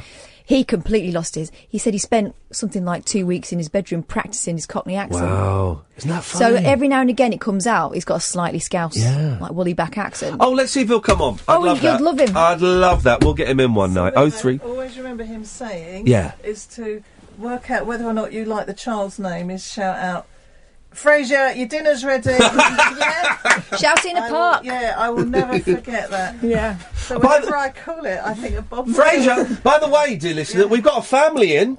Hello. They're real, they're not actors. They're actually a real, genuine family that I invited in, apparently. What a nice guy I am. What a nice. 0344 499 1000. I can see we've got loads of people waiting to get on. We'll get to them in a second. Late Nights with Iain Lee on Talk Radio. Unmissable late night radio with the original king of unconventional conversation. Make contact with Iain. Late night Iain Lee on Talk Radio. We'll get you talking. Right, let's answer some of these phone calls. 0344 499 1000. Calls straight to air all evening. Line 1, you're on the wireless. Catherine, Yes. book up Tommy Boyd now. Human Zoo. Thank you very much indeed. I've asked Tommy to come on the show, and he's a man of mystery, Mr. Boyd. I know the bosses want him to come and do some stuff. I have asked him to come on the show, and he said, the time's not quite right, dear boy. As he talks like that, the time's not quite right, dear boy. He's up to something, I don't know what. I worked with him once. Yeah. One day he came in to cover at the old place. Yes. And I used to listen to him on the Human Zoo. Yeah. And I was scared stiff of him. And he seemed all right, but he was quite scary. I bet he can turn. Yeah. I bet he can turn. That's how Clive Bull got his break in radio. Clive Bull was... So years and years ago, Tommy Boyd was at LBC, and Clive Bull was his phone-op. And... this is the way I remember it. I may be misremembering the precise details, but the outline I'm about to tell you is true. There was the tech op, I think, was a bit of a boozer, and Tommy said something like, "If that guy comes in drunk again," something like this. That's the legend, is it? No, this is how both Tommy and I think Clive have told it to me, but I can't remember if it's someone being drunk or not. But anyway. This is how I'll tell it, but the basic premise is true. He said, if that guy is drunk again tomorrow, I'm not doing the show. And the boss said, don't worry, Tommy, we will sort it out. He will not be drunk. And Tommy, they got in and he sat down and the show was, was coming up to the top of the hour, ready for the show to start. And he saw that the guy was pissed and he just hit the intercom and said, no, is it? He got up, put his jacket on. This is how both him and Clive have told it to me separately. Walked out, looked at Clive and said, this is your big break. And he walked out the building and left. He came back later, but Clive had to go in and fill and do that show for, without Saying any that, prep. I completely get why you would do that. Yeah, completely. You can't carry on in those conditions. Completely. But and that's how Clive got his big break. Wow. Serendipity. Serendipity, indeed. 034. Now we've stopped talking. Everyone's stopped phoning in. We had loads of calls for the last 15 minutes, and you can call in, guys. 0344 499 1000. We were talking about my new meds and how they are making me feel. I'm not going to try and explain. I can't remember what my tablets are called. Begins with the venlafaxine, right? Yeah, it sounds like Jolotaxi. Venlafaxine. Can I just ask? I don't want to explain this in detail because this will make me sound mad. It's like the time me and my wife genuinely saw a UFO, and I mentioned it on a radio show I was hosting, and my local paper got in touch, and I said, "Nah, I'm not doing that because you'll make me out to look like a weirdo." Mm-hmm. I know I saw a UFO, and we did. We saw a UFO. So I'm not going to go into the details of this. I've been into the details of the UFO, and they do sound like the ramblings of a deranged lunatic. Well, they do. no, but it's chemicals, isn't it? If you have taken the drug venlafaxine, okay, it's an antidepressant, right? And I'm just going to say this because I said this on Twitter and it registered with someone. It's going to sound weird, and you could laugh. Have you time travelled? That's a sneeze. That was a sneeze. That was a sneeze. Seriously, and I'm not going to go into the details, but I've upped my dosage on the venlafaxine. I have been time travelling. That's all I'm going to say. Backwards in time, not forwards, obviously. If anyone identifies with that, let's start a support group because it's freaky, man. It's freaky. It's a little bit psychedelic. It's good. It's all right, but it happened a lot today, particularly when a particular Bell and Sebastian song came on the radio. Anyway, that to one side. I've been feeling miserable. On Wednesday, I had a sense of optimism for 20 minutes. Today, I feel infinitely powerful and unstoppable, and I can take on the world. I can take on that muppet who's having a go at me on I've really had to bite my tongue because I feel like that idiot who's having a go at me on Twitter from his nana's bedroom. I'm thinking I can beat him. I can take him on today. I can do him. Yeah, but the day after tomorrow, you might feel low again. Oh no, exactly. It's just not worth. It's not worth arguing with someone who does a podcast. You know. Best of luck to him. I genuinely mean that. If only he could see that. But today, with the sunshine, like I said, I was organising a game of Had for all these kids. I felt infinitely powerful. But how has it been the last few weeks for you watching? And you can be as honest as you want to be. Look, yes. I've known you change meds in the past, so yes. I try and keep the perspective that it's about your survival and yes. And it's temporary and it will even itself out. Yeah. But it's got dark, hasn't it? Yeah. And it's really hard to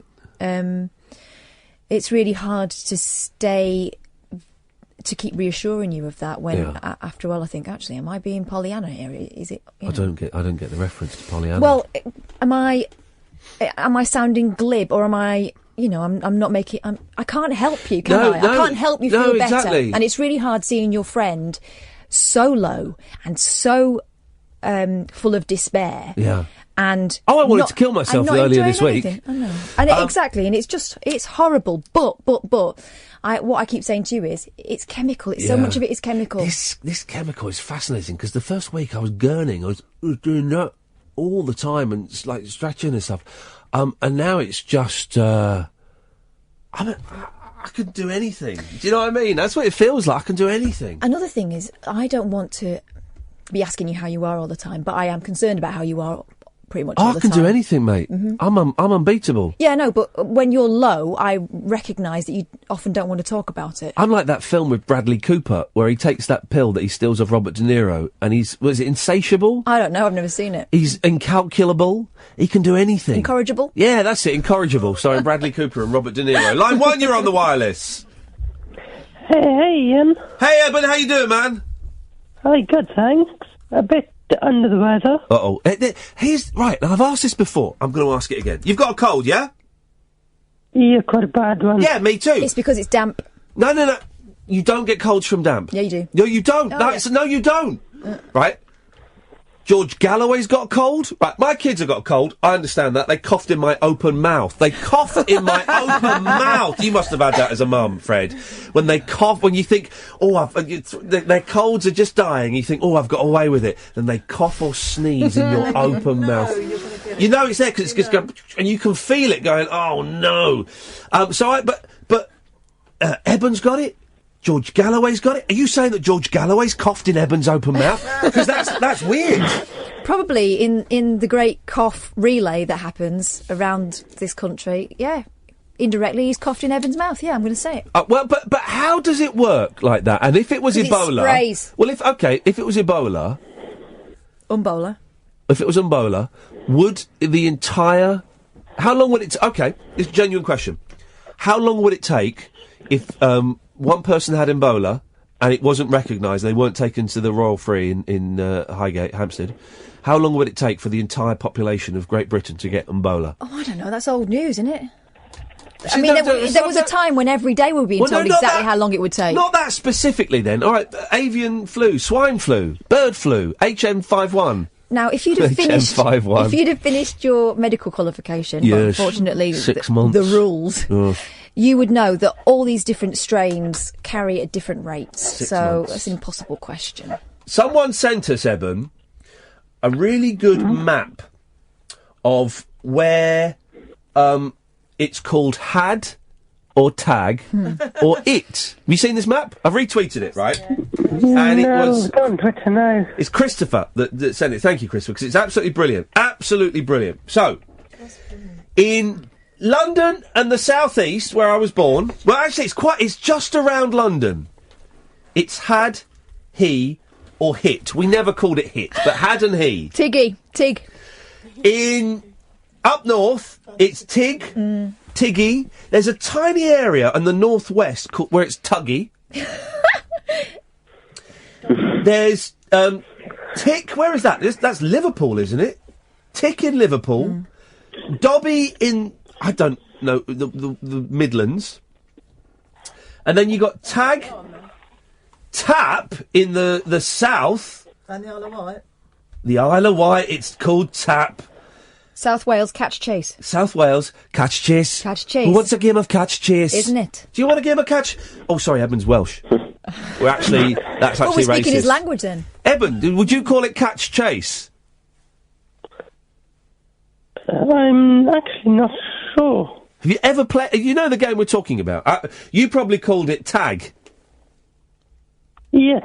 Yeah, tag or Tig in the southwest. It's a brilliant map, and Tig in Northern Ireland. Now, see, I'm fascinated by. I could read a whole book on that map, explaining how it spread and how it stopped at those boundaries. Isn't it funny that it's just London and just the surrounding... I grew up in Slough, so that would count... And, you know, a lot of people, in fact, everybody that lived in Slough had either moved from India or they'd moved from London. You know, that was kind of the demographic. So had and he, that makes perfect sense. It's weird, isn't it? I could read a whole book on that. Tig, that's what we used to call it. A whole book on that. Catherine? Right one. Oh, I can't be bothered. No, I can't. Books have got so many words in, and also that would take a lot of research. I can't even write a book about my life. You know, we need to get to do that. Our mate that does the postcode books. Mark and that. Mason. Yeah. Mark Mason. Get him on it. Get him on Mark it. Mason. I'll tweet him, Eben. Sort it out, Mark. There we go. Okay. What you got for us, Eben? I was actually phoning in with a movie quote. Oh, flipping heck! Yes, That's sir. the Great American Novel. The Great American Novel. Yes, I'm glad you remember that because it's open. Yes, go. Shall I say the name of the movie? No, we're going to guess it. We're going to guess it. Give us the quote. Okay. What is that? I come here for a proper shootout. What you gonna do with that rolling pin? You gonna bake me a cake? What I want is a shootout. A shootout is a shootout, like a western. He's quoting the whole film. I think that's Lock, Stock, is it? I've never seen Lock, Stock. Is it Lock, Stock? No, it isn't. Is it, Blazing Saddles? No. Is it, Hogs, the Paul Hogan story, which I saw a trailer for today? Is that real? Yeah, there's a lot of wigs going on in that. Is it Sister Act 2 Back in the Habit? No. What is it, Eben? It's Legend. It's what? Legend. With Tom Hardy. Yeah. Oh, so it's like Lock, Stock then? Well, I need an abbreviated version of that, Eben, because I'll be honest, I can't type that much. It's the Cray brothers. Yeah, no, I don't need an abbreviation of what the film is, of that quote. So give me the snappy bit of that quote. I come here for a proper shootout. I come here for a proper shootout. And who's saying that? Ronald Cray. But in this right, so far the characters we've got are Steve, Phil, Vivian, who's a lady, a busty redhead whose name I don't think we have, and Grant has just arrived. Oh dear. Eben, are you all right? Yeah, I'm fine. The croaky. Get off the Rothmans, dude. And Grant has just come in. Okay. I'm going to give it to the busty redhead. Thank you very much, Eben. Late Nights with Iain Lee on Talk Radio. Late Night Iain Lee on Talk Radio. We have ways of making you talk. So, here's... While we're voicing the toddlers make you laugh out loud, something came up in the script, and I read it the way it was written in the script, and the producer, Ben, who's a delightful gentleman, went, No. Do that again. Bit less sarcastic. And no, he is that guy, but there's no... He said, no, it's not that word, it's that word. I went, are you sure? He went, yeah, it's not that word, it's this word. And I said, Ben, I have done phone-ins on this. I agree with you. I think you're right. But no one else agrees with me. Go on. The thing I said was, and if you think that's bad, you've got another thing coming. Mm-hmm. What did he correct it to? Not think. Think. Well, that's ridiculous. No. No. He said, you got another think coming. I said, Ben. No, that would be another thought. Yeah. If he was going there. Yeah. So it's wrong. He's clearly shown himself up for being a little bit silly. Dave Gorman did a bit on this in Modern Life is Good. Go on.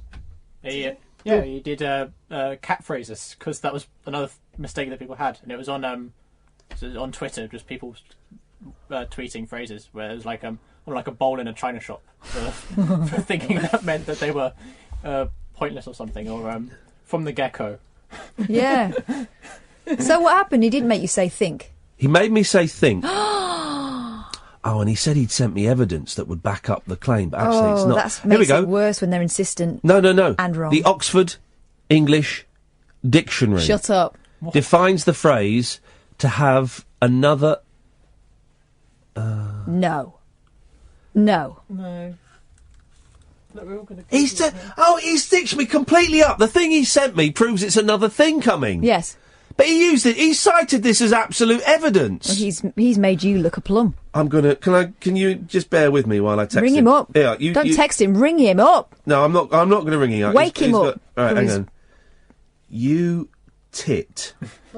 Your evidence It's quite I think. proves that it's another thing.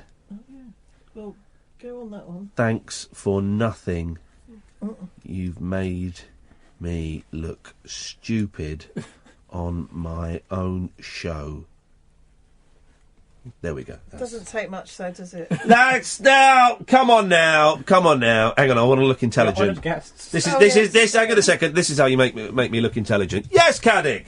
Oh, it's great to have you back. We missed you. It's good to miss you too, Ian. Happy birthday for yesterday. No, we're not Don't do doing shout-outs. Thank you. We're not doing that. It wasn't yesterday. Oh, we're not doing that. Anyway, yeah, what do you want? I did have some audio lined up because it was called Audio. You mean you had a tape recording? No, it's live on YouTube. Well, do you want to act it out for us? Because you know how much we love great audio clips being played down the phone to us. Is it, we built this city, we built this city, what? It's not Starship. Right, what is it then, Caddick? It's a TV theme tune. I wanted you to guess the theme tune. Well, if we can't hear it, we're never going to guess it. We can. Heart to heart. Magpie. Five of us. Hold on. Is it My Two Dads? We're never going to find out. Let's go to line 2. 2, you're on the wireless. Hi, this is my first time on Talk Radio since 2001. Wow, is it Charlie Wolf? Sorry, I thought it was unscreened. Yeah, it is unscreened. You're on the air. No, right. Well, it is. Yeah, I just thought I'd ring it because I was feeling old. I've just watched 16 Candles for the first time. Oh yeah, no, I've not seen that. You bought that for me. And I've not seen 16 Candles. Surprise, you never watched the things I give you. No, I did. There's a box set. I'm not going to watch all of them, am I? It's a box set. Was it now? 16 Candles. That's got the girl from Pretty in Pink in, Molly hasn't it? Ringwald. Yeah. She's destined to be my second wife. She's still running. Oh, where? Yeah. It's not as good as the other one she was in. Well, there's others too. Oh, I can't remember.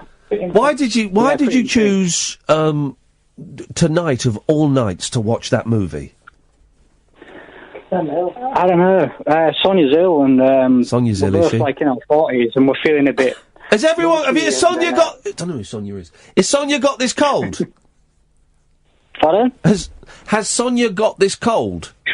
Yeah. Everyone's got the cold. Evan's got it. Galloway's got it. Sonia's got it. I've got it. Are you saying that Galloway spat and coughed in her mouth? Indirectly, yes. Unbelievable. Everyone's got it, caller. I bet Molly Ringwald's got it as well. I bet Ringwald's got it. Everyone's got this flipping cold. Yeah, it's a killer.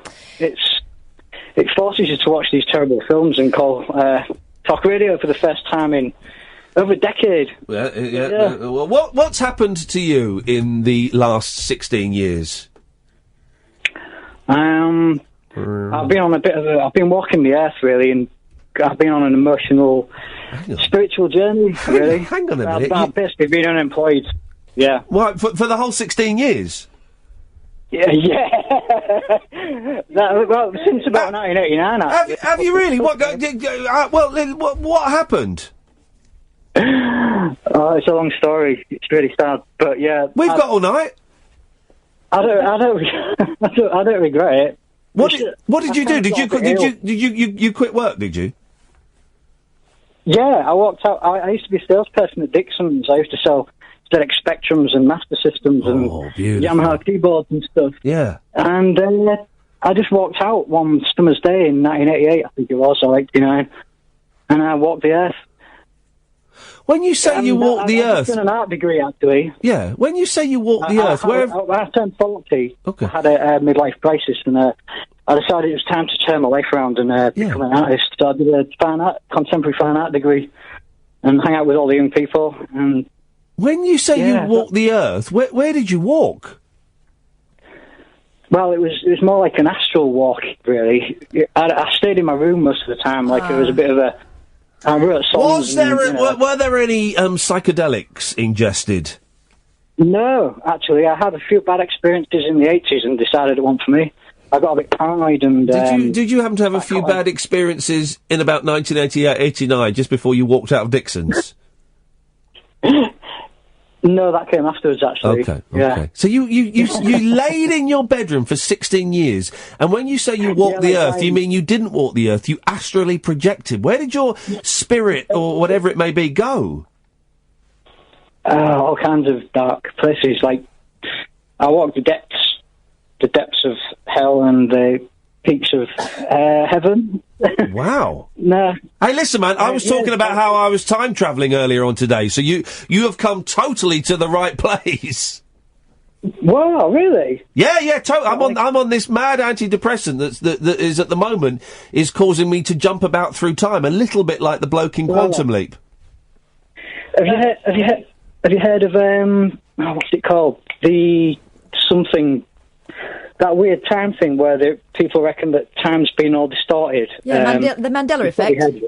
Yeah, that's it. Yeah. This show is sponsored by the Mandela effect. We think this show is sponsored by the Mandela effect. Seriously. Every time we do a show, the timeline's just split off in about 50 different directions.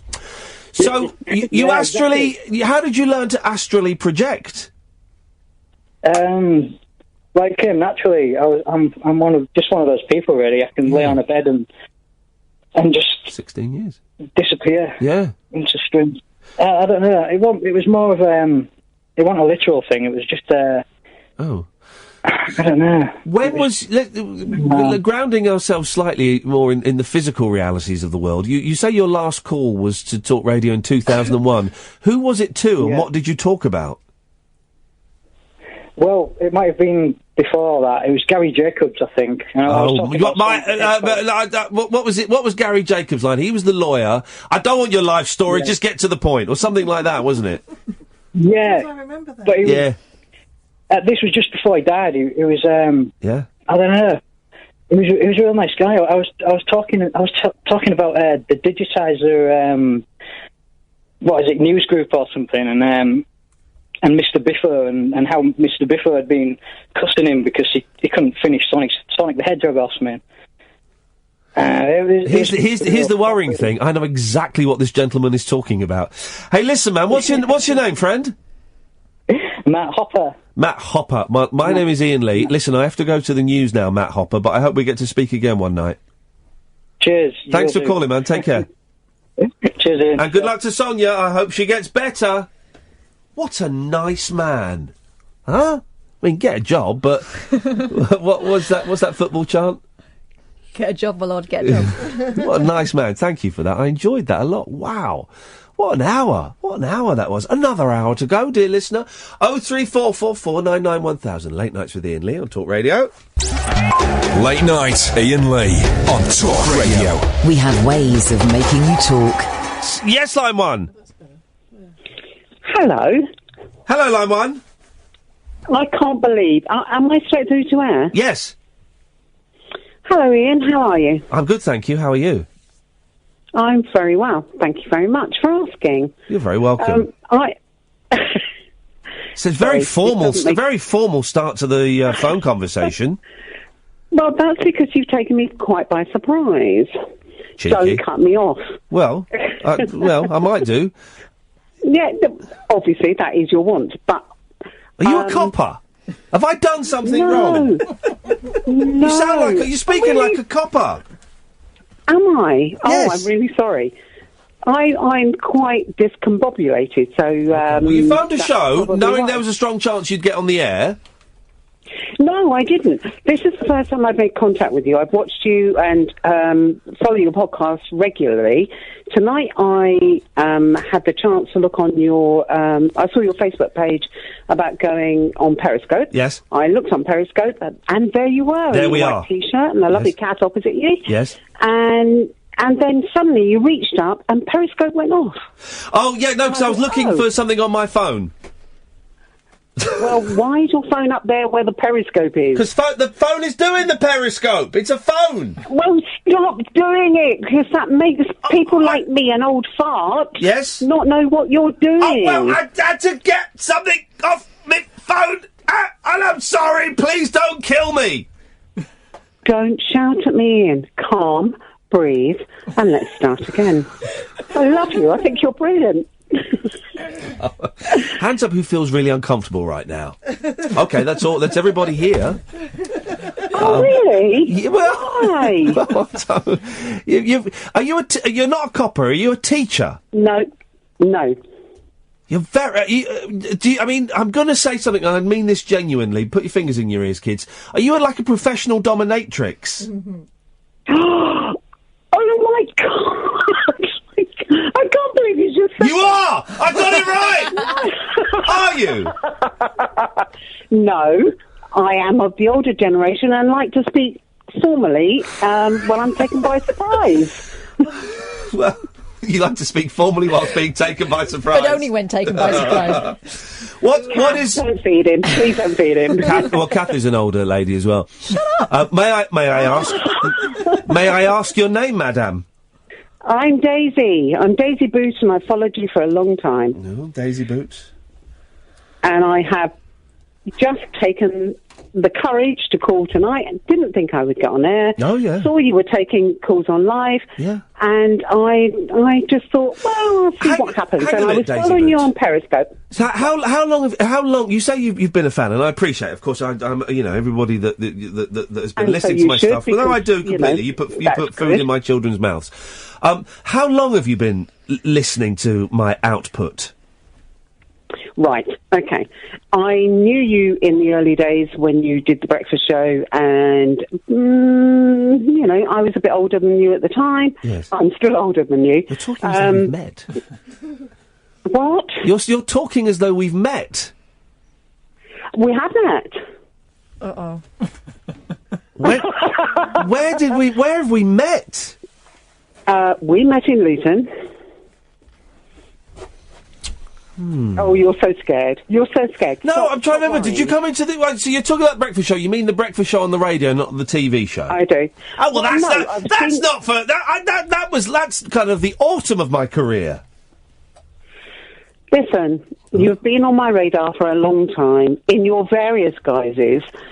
Where I became most familiar with you was in Three Counties, you and Kath, and what you did was exceptional and different. And Did you work at the Greasy Spoon? No, I didn't. I'm really annoyed with you now. You don't work in Prizzies, then? Stop it. Okay, all right, let's... No. Okay. Mix. No, I know of Prizzies, but I was never there. Okay. You sound too posh to live in Luton.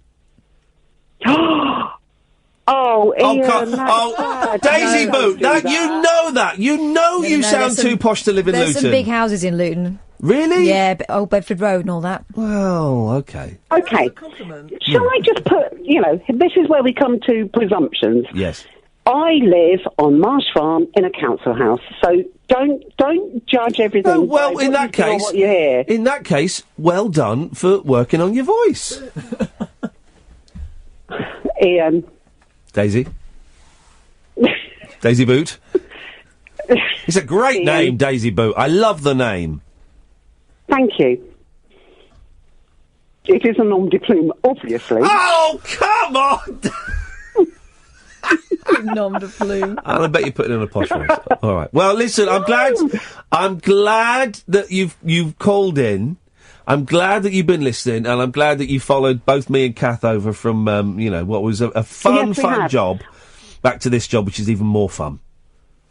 I'm glad you're in your element.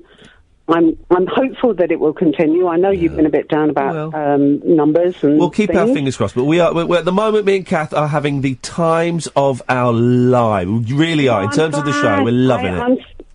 Okay, I'm happy to hear that. Carry on in the same vein. Welcome your new listeners. And I hate to say, I'm a first-time caller. But yes, actually I am. But there are lots of people like me who are listening to you who don't actually physically contribute but are aware of what you do. When did we meet? We met at the Luton Library Theatre. Oh, did you come and see my show? I did come and see you. Oh gosh, now I won't remember you because there were so many people that. Did you stop and have a picture taken afterwards?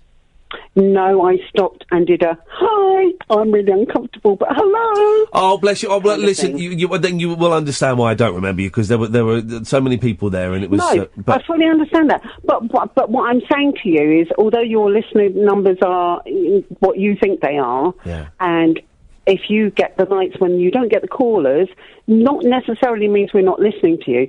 I've recently been made redundant, and I am hoping now to be able to listen on a full-time basis. Well, you don't get paid. You don't get paid for that. If someone's told you that, you don't. I'm hoping you get a job.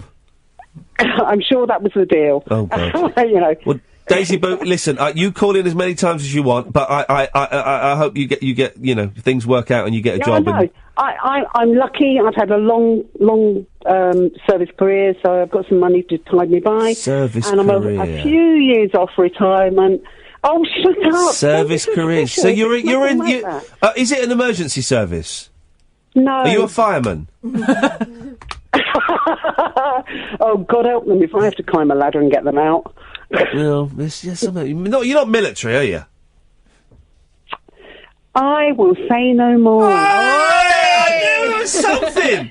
Hey, Daisy Boot, I don't know what your name is, but it's been a pleasure talking to you. Thank you very much. And you. Good night. Bye-bye. I knew there was something. Involved. And here's the thing. Every job I mentioned involved a uniform. Every job I mentioned involved a uniform. I was close there. That was delightful. Including the dominatrix? Yeah, of course, yeah. That was first time caller, long time listener. My heart has not beat for 8 minutes. Yeah. Live one, you're on the wireless. Well, I'm on the wireless because I'm listening to you. No, Dennis, there's a delay. Yes, I know. Yes, in the way that you think. No, I'm happy to say that you're back again. Yes, I'm back again. When you weren't there. Yes. And it's nice to know that somebody remembered from your previous thing, because I never believed in the first place the BBC had the right to do what they did with you. No, they shafted us. Well, they shafted me, and Kath stayed there for the money. Yeah, well, I told them afterwards I thought the bloody woman was totally wrong, what she did, and you were right to do what you said. I was completely right, and in the eyes of God, when we go up to the pearly gates... She was a bigot. Yes, she was. But let's not go back over old ground. No, let's go back. I'm happy to see that you're back again. Yes. Because you weren't there last night. No, I was worried about losing my voice, but it's all good now. Well, don't lose your voice, for God's sake. That's your... Well, here's the thing. My voice, when I get a cold, it goes to my chest and my voice goes really quickly. And I must have taken time off about 5 times at 3 counties, and it goes for like 10 days. I've not lost my voice since I left that place, and I wonder if there was something in the vibrations of that building and of that energy of those people. I don't know. Because that building we used to be in, because we moved from Luton to Dunstable, didn't we? And we weren't in Dunstable very long before. No, but I lost my voice in Dunstable. I think it was the people we worked with. You reckon? Yeah, I do. I think they were. That other building was filthy. Yeah. Hey, that's a good one for a song. I lost my voice in Dunstable. I lost my voice in Dunstable. I used to get a lot of earaches in Luton. He loves that. Working with him. Dennis loves that. No, yeah, give her an earache. Give her an earache. Mucky headphones. I bought my own headphones. Didn't have earache again. That'll do it. No, I wouldn't do anything to Kathy. You leave her alone. I wouldn't touch her with a shifty stick. No, she's a Mancunian like me. She's very manky. You're absolutely right, Dennis. Yes, line 2. You're on the wireless. Hello, Ian, it's Barry. I just want to unreservedly apologise to James Max for my uncalled ignorant comments.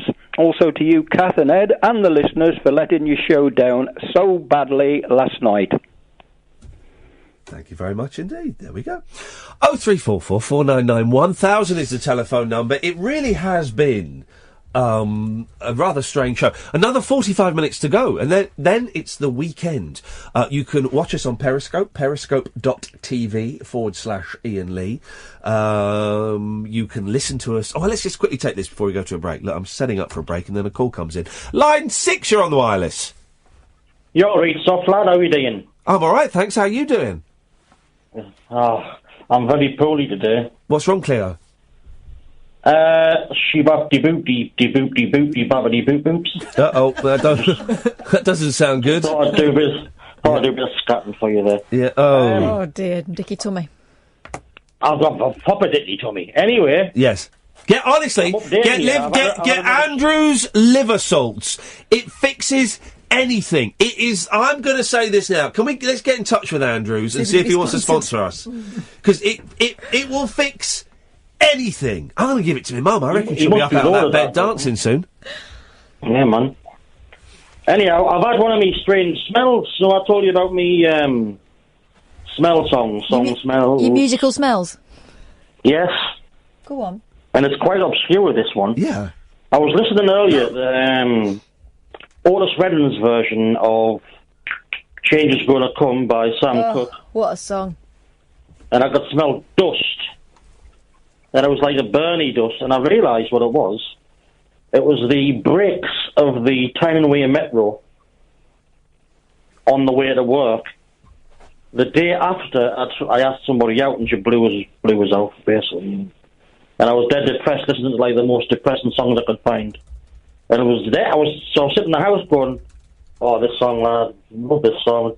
And then, hang on, something's burning. Nothing's burning in the kitchen. Nothing's burning in the house. Nothing's burning outside. And nope, it was me memory again. So another smelly song, Sonny Smells.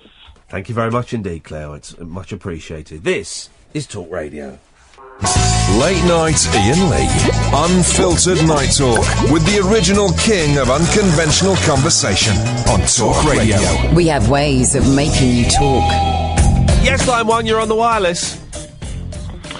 Hip, hip, hip, Ian. Hip, hip, hip. We're straight to air, are we? Yes. You've been listening then, have you? I was going to explain, and I just turned on the advert, so I thought I'd phone in anyway. Right. How are you?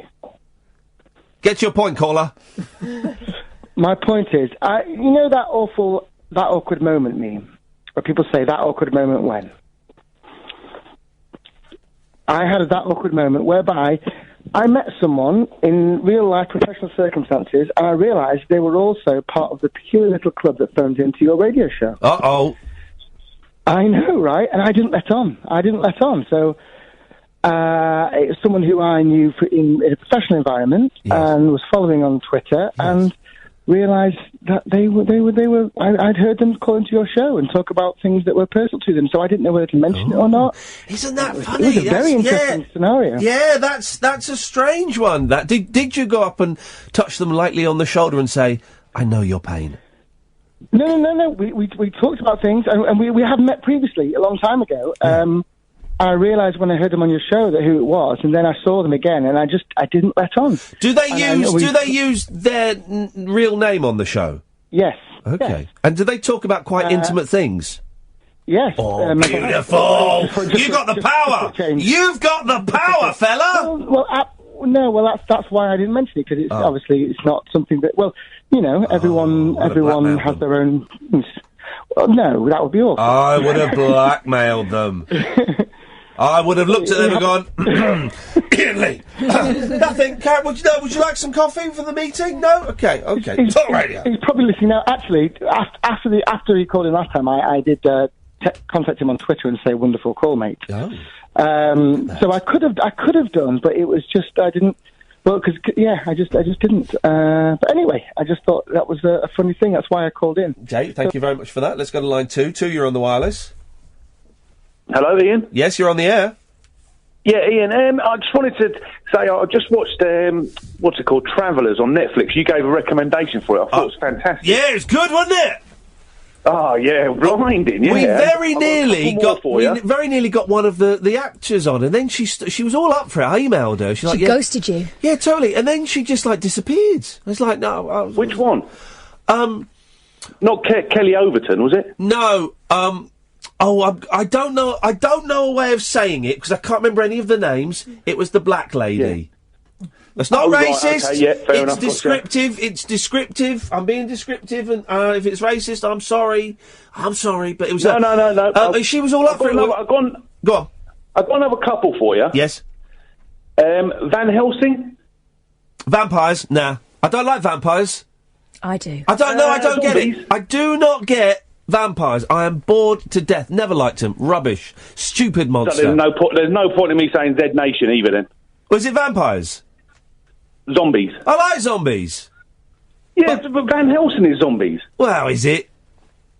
Van Helsing was really. well, exactly. If it's got vampires and zombies. I got bored of The Walking... I used to love zombies, but I got bored of The Walking Dead in about season 5. Well, it lost its way. Before it's just had the break now, The Walking Dead lost its way for the last season, but it's come back a bit stronger now. I'm not going to waste a whole season, what is it, 24 episodes, 24 hours of rubbish, hoping that the TV series finds its way again. Yeah, and they seem to have this mid-season break now, don't they, for about 5 or 6 weeks or longer. Yeah, no, I'm not having that. I'm not having that. I just wanted to say as well, Ian, that I live in Hemel Hempstead, and I used to listen to you. I'm a London cabbie, and I used to actually do my day around the breakfast show. I used to get on the M1 when you started. I didn't mind sitting in traffic because it was a fantastic show, and I haven't listened since you've left. Oh, Mark. Well, I mean, that's nuts, man, for God's sake. What the hell are you thinking? Basing your day around a local radio breakfast show? You're crazy. I haven't even nipped back to listen to Justin Dealey, mate, and I do miss him. Well, we miss him miss Dealey as well. We tried to find a way to get him to come here, but it wouldn't work. Listen, man, I'm shouting at you because I'm touched, and when I'm touched, I don't know how to respond, so I shout. That's very kind of you, man. Thank you very much. No problem. Great show, mate. Cheers with this. Ta-ta. 0344 499 1000 is the telephone number. Calls straight to air for the entire evening. If you want to call in. Now, I meant to... Let me find this guy's name, because I said I took the boys to this brilliant art centre, Norden Farm in Maidenhead, right? And I've performed there, so I did the first night of Iain Lee versus Radio. Sold out in Milton Keynes, guys, you slackers, if you want to get tickets. Sold out of the stables, right? And it's been on sale... It's taken quite a while for it to sell out. So I tweeted today, Milton Keynes, the stables, it's sold out. Someone tweeted me, any chance you could put me and my missus on the guest list? I wanted 2 tickets for that. Whoa. It's been on sale since Christmas. It's taken nearly 2.5 months to sell out. Nottingham is cancelled due to what I like to call purchaser apathy. But Birmingham on June the 4th, that's still going. But Norden Farm, I don't know if all art centres are like this, right? They put on amazing stuff. And I bought tickets. This isn't me because I got a freebie. They put on amazing stuff for the kids over half term. And of course, me being an idiot, I always leave it too late to book it up. The holidays creep up on me. Yeah, they do, and I always leave it much too late. So, I bought. I had them this morning, and I bought tickets to an arts and craft thing. And you're never quite sure if it's going to be any good. It was good. It was really good. They did painting for the first half, and then they made sort of lava lamps. Oh. But lava lamps out of vegetable oil and food dye stuff. But they loved it. The boys absolutely loved it. So they've got these big greasy plastic bottles filled with vegetable oil in. It's going to go all over your carpet. Which is going to go over. And then we went and saw this brilliant bloke, Mark Thompson. Right, he's on Twitter at People's Astro. He's my new favourite bloke. He's incredible. It's a science show. Right. One of these science shows. Right. He's coming on the show. I've said you're coming on. You're brilliant. And it's an hour of setting fire to things, blowing things up. You'd like that, wouldn't you? Oh, saying Fraser's doing physics and maths and further maths through his A-levels. This is part of the Iain Lee Show family that we've adopted. Yes. And the thing is, I had really boring, I had boring uninspiring teachers, science teachers. If they'd have blown more stuff up, I the would have been chemistry in. teacher was a bully. It was an absolute. It was abuse that he was dealing out, and the physics teacher was a boring yet kind gentleman. But this was brilliant, blowing things up. He had a record player with a waste paper basket on it with holes in, and a fire burning in the middle. And then when he spanned the record player, it became a fire tornado. It was brilliant! And you can imagine, because it's half term, there's loads of kids. I mean, I had my 5 and 7, but there were kids of all ages. This was blowing their mind. But I was sat there going, oh my God, that's incredible! Doing these amazing things. Here's something, right? He did this trick. He got a Pyrex test tube, and he had a bowl of what he said was water. Wasn't. That's the trick. Bowl of water, Pyrex test tube, and he smashed the test tube up and he poured it into the water, and he said, right, that's going to make the test tube, and he had a camera trained on it, right? He said, that's going to make the test tube fix itself. And he pulled out a test tube, right? Of course, it hadn't fixed itself. Here's the thing, go. Was it those gel, invisible ball things? No. It was, I think it was vegetable fat, right? It was in. Pyrex is invisible in vegetable fat. Yeah, I know. It's nuts. I think it was vegetable oil. Right. Pyrex is invisible in it. Wow. And if you put it in with the air, if you put a test tube in with the air in, you can see it. You can see it. No, you can see it. Once the air goes, it's invisible. Wow. And he explained why, but I was too busy going, oh my God, that's incredible. It was amazing. Line 1, Pyrex is invisible in vegetable oil. Ooh, you make me want to touch myself. Go on then.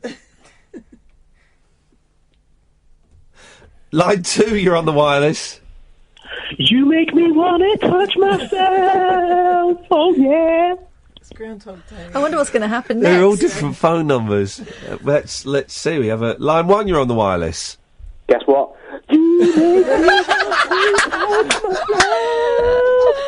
good on the radio. Well played. Put that out as a SoundCloud. Although if he carries on like that, it will fall off. Pyrex is invisible in vegetable oil. Tell him about the water trick. This is nuts, right? There is a way of supercooling water, so you can lower the temperature at which water freezes, right? And this is but nuts. It's got to be mineral It's water. got to be mineral water. No impurities. It's got to be mineral water. So what you do is you get a bottle of mineral water, like unopened. You put it in the freezer for 2 hours. You take it out really carefully, and it won't be frozen, right? And then you get a metal tray. I guess it's a metal tray. I don't know. And an ice cube, right? And you put the ice cube on there. You gently open the bottle, and you saw this on a video. Yeah, you've got to be really gentle with it. Don't disturb it. Open the bottle, and you pour the bottle onto the ice cube, and it will freeze instantly. It makes a tower of ice. Nuts! I swear, I tweeted the video of it earlier on. It's incredible. And there's another way of doing it. You take the bottle out, and you hold it, and you don't open it. You can smack the bottle on a table and then put it down, and it freezes. It's incredible. Honestly, Mark Thompson, he's coming on. I keep messaging him saying, Mark, when are you coming on? When are you coming on? If you want to follow him on Twitter, it's at People's Astro. And I'm only saying it because honestly, I was blown away for an hour. Forget the kids. Mm-hmm. And you know, my boy, he got called up on stage. We both got big laughs, right? He got called up on stage. He said, I need someone who can stand still. And he got my boy up. And he said, Dad, what are the chances of him standing still? I went 0. Big laugh, okay? But the boy was good. Gag. He had a cup on his head. He had to balance his cup on his head, right? And then basically he was blowing the cup off his head using sound. So he banged like a big drum and it knocked the thing off. And then he said to my boy, he said, right, we've done it once, we're going to do it again. But if you want, you can have a little wiggle. Right, expecting a... So my boy, in front of total people, goes... like that! This wonderful, ridiculous... Father's son. Huge laugh! I was sat there thinking, yes! All right, boy! All right, boy, you'll be earning a fortune for your old man soon enough. And he loved it, and it's really good, because he's quite shy, and it's the second time he's gone up for something. And also my 5-year-old, who always, whenever we sit somewhere, whenever we go and see a show, I don't want to go up on stage, Daddy. Well, they're probably not going to ask us. And this is the 5-year-old who, like mine, my youngest, always seemed like the ballsy. Yeah. Straight in there in the playground, take no prisoners. But when it comes to things like that, shrinking violet. He said, I don't want to go up on stage. I said, well, don't worry, we won't go up on stage. But when they asked for volunteers, he put his hand up. Did he? He put his hand up. And then... It was such a nice day, and we had such a good morning, and I had to dash off because I had to do the voiceover. But I'd booked our lunch for straight after, so that we would come out and we had a reserved table and we had lunch, and we're sitting there eating our lunch, and outside there's kind of like this little courtyard area where we'd been playing Had or Tag. Tig. Earlier on in the day, and we sat there, and there were some other kids, some bigger kids playing, and my youngest, he won't go anywhere if he's out with us. Won't go anywhere without us. Okay. He looked at it. He went, "Can I go out and play?" I went, "Well, I've not finished eating. I'll go on my own." I went, "Okay." And this was a big moment for both of us. So he ran off. And then he came back, because it was quite a long way to get round. He came back and he said, I'll wait for my brother. I went, okay. And my brother said, well, I'm not hungry. I said, okay, off you go. And they went off and they played. And I was looking through the window watching them playing with bigger children. It was wonderful. It's that moment where you realise the elastic is stretching and you're losing another little bit, But that's the way it's got to be. Oh, I can't wait to get rid of them. They're doing my nut in. On the way home from school now, I told you that soon that my eldest is going to start walking home on her own from school, because they go to middle school in the next year, so they're trying to get them used to being a bit more independent. Yeah. Even though I'm going to be 5 paces behind with her little sister, but, we have to pretend we don't know each other. Yeah. But we've noticed that in the last couple of months or so, we've been walking home, and there's a path that takes basically all the way through our town and up towards where we live. No roads or anything like that. And you get quite close to ours, and then the path goes off in one direction and then in another direction, but it all goes in a loop, so she can go home the left way and we can go home the right way, and we'll meet in the middle.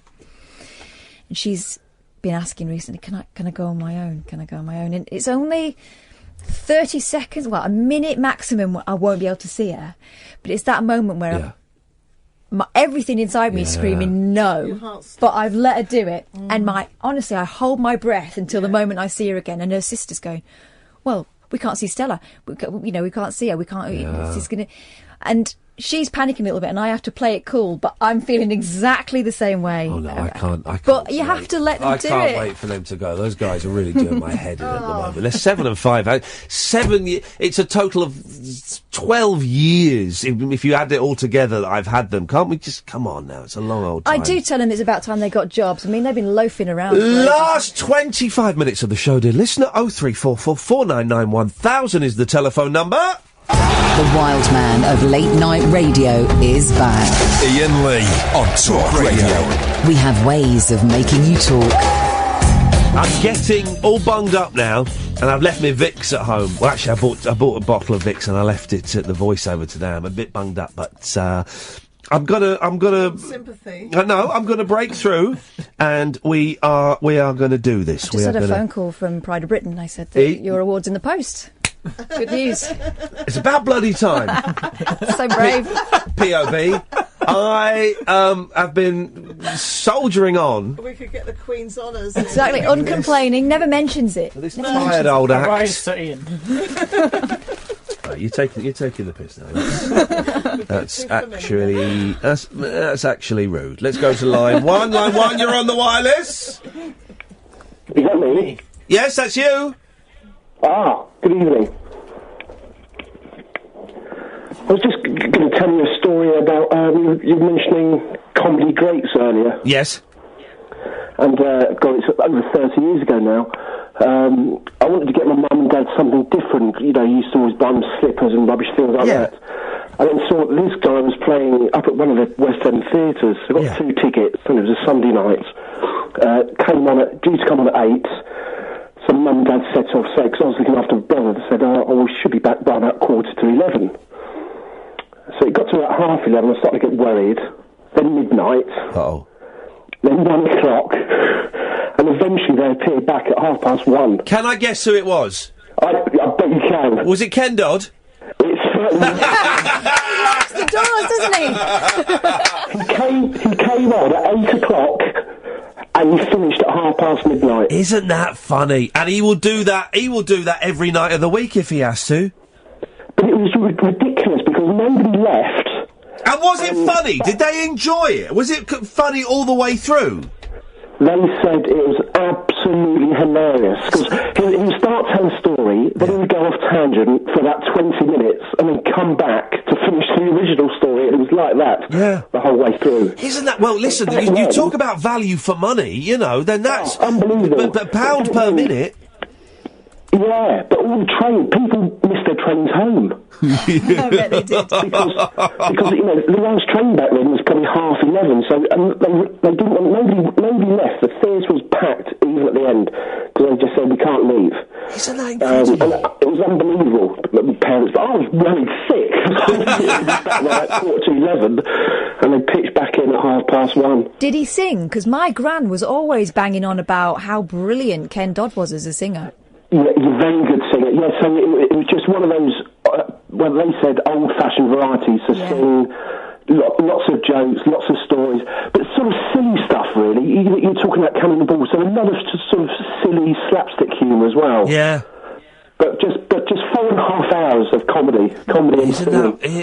You know, I mean... and I'm not saying this to be flippant. Who could do that now? I'm trying to think. Frank Skinner probably could. Frank Skinner can do a long old show if he needs to. Yeah, I saw Frank Skinner a couple of years ago and he was excellent. He's good, You're Frank. making me think of Billy Connolly, the way the tangent goes off and then he comes back round after about half an hour. Billy Connolly does hours, goes on for hours, I'd love to have seen him. I'm trying to think if there's anybody... I can't think. I'll tell you who else I went to see. He was due to go on for about an hour and a half and he was on for 3 hours. Yeah. But he's not to everyone's taste, and that's Lee Evans. Now, I was... Because Lee Evans was sort of got big in the early 90s. My mum and dad have been to see him, they love him. And I remember, I loved his first video, where he was miming to Bohemian Rhapsody and all. I loved the first video.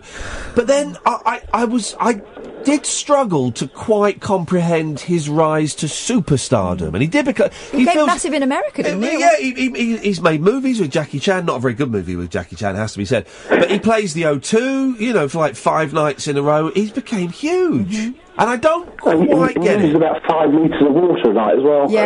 Yeah, really sweaty. Very sweaty. Hey, listen, nice one. That's a brilliant story, man. Thank you for sharing that. I appreciate that. Line 2, you're on the wireless. No, hold you. Yes. It's from like 100 miles away. We can't hear it. This is why I when people play audio, it's like... no one's got it right on this station yet. They don't understand. If you have your phone on speakerphone, when we speak, it cuts out their noise. They never appreciate what you need. You've got to have the phone, normal phone or a handheld phone, not on speakerphone, and you've got to have it close to the thing, but not too close so it distorts. And you've got to have it loud. No one's got that yet. Why has no one got that? I haven't got to tell them off again, have I? Late Night Iain Lee. On air and off the leash. On Talk Radio. We have ways of making you talk. Line 1, you're on the wireless. I can only apologise, sir. I appear to have made a gross miscalculation. What are we going to do about it? When I say we, I mean you. Well, you accused me, firstly, of using speakerphone when I played the Laurel and Hardy theme tune. You mean the Cuckoo song? Yeah, the Laurel and Hardy. Yeah. It's called the Cuckoo song. Whatever it's called, you accuse me of using speakerphone. Well, I would suggest if you're going to phone up and play bits of music, you know their correct title, not just the television show or short movies that they're associated with. The entirely legally downloaded MP3 says laurelandhardy.mp3. Well, that is entitled incorrectly. Maybe you could click on it and correct it to the Cuckoo song. The Cuckoo song. I shall do that presently. Thank you. I did not use a speakerphone. You mentioned you didn't have it on speakerphone, yet we could hardly hear it. I know, and that's the really annoying thing. It was sat atop my MacBook speaker. Yep. The MacBook is on full volume. This must therefore mean that my phone is dead and you can't actually hear my voice either. Pardon? Who are you talking to? I can hear it buzzing. Hello, caller. Hello. Hello. No, nothing there. It's gone. Some people, huh? Some people. 0344 499 1000 is the telephone number if you wish to give us a call. Don't forget, Sunday, the Rabbit Hole. We're recording between 7:30 and 8:30 Sunday evening, and then 9 and 10 Sunday evening. You can call into that. You can watch it on Periscope. The last one went so smoothly that this one has to go tits up, doesn't it? Well, I think it has to. It can't work. I'm hoping it won't. And I've learned some lessons having edited the 3 podcasts. We need to get 4 out of this one, so all eyes on you for that. What? Yeah. Okay. You need to be paying attention. Where is it, this one, in February? London. They're all in London, because we're trying to find a venue in Manchester. And we keep or asking Birmingham. and no one's helping us out with this. So screw those guys. Screw those losers. You know. I want to take it to the motherland. I want to take it to Daisy Boot. Imagine Daisy Boot. Huh? Not imagining anything. We're coming to the one in March. London. Angel. London. Yes. It's all in London. 0344 499 1000. Last 10 minutes, 12 minutes of the show, dear listener. If you want to give us a call, it is straight to air. You can do that. Hey, so we had something spooky happen in our garden, okay? The kids are out playing, and I'd just finished my Robbie Robertson book, Testimony, which is a great book, and I'd started on my Tracy Thorn book, which I've bought ages ago for a penny on Amazon. And how is that shaping up? I'm early days. I'm loving it already. I like her style. I like her language. Not so keen on her music, but I like her. Yes. And she's from Everything But the Girl, of course. And the gentleman, Richard, or is it Ben Watt? Ben Watt. Have you read his book? No. Where he nearly died. It's called Patient, I think. My sister bought it for me. It's brilliant. He gets this disease, right, and no one knows what it is, and he nearly dies. Wow. Goes on for ages. It's incredible. But so I was reading that, and my wife called me in the garden. She said, Iain, something weird has happened in the garden. Come and have a look. And I went and looked. We've got kind of garden that goes round one side of the house, and then it goes around there, it goes around there. And there was like a mark on the grass, like a trail. Like someone had climbed over the fence. What, the grass had been trampled down? No, it wasn't even trampled down.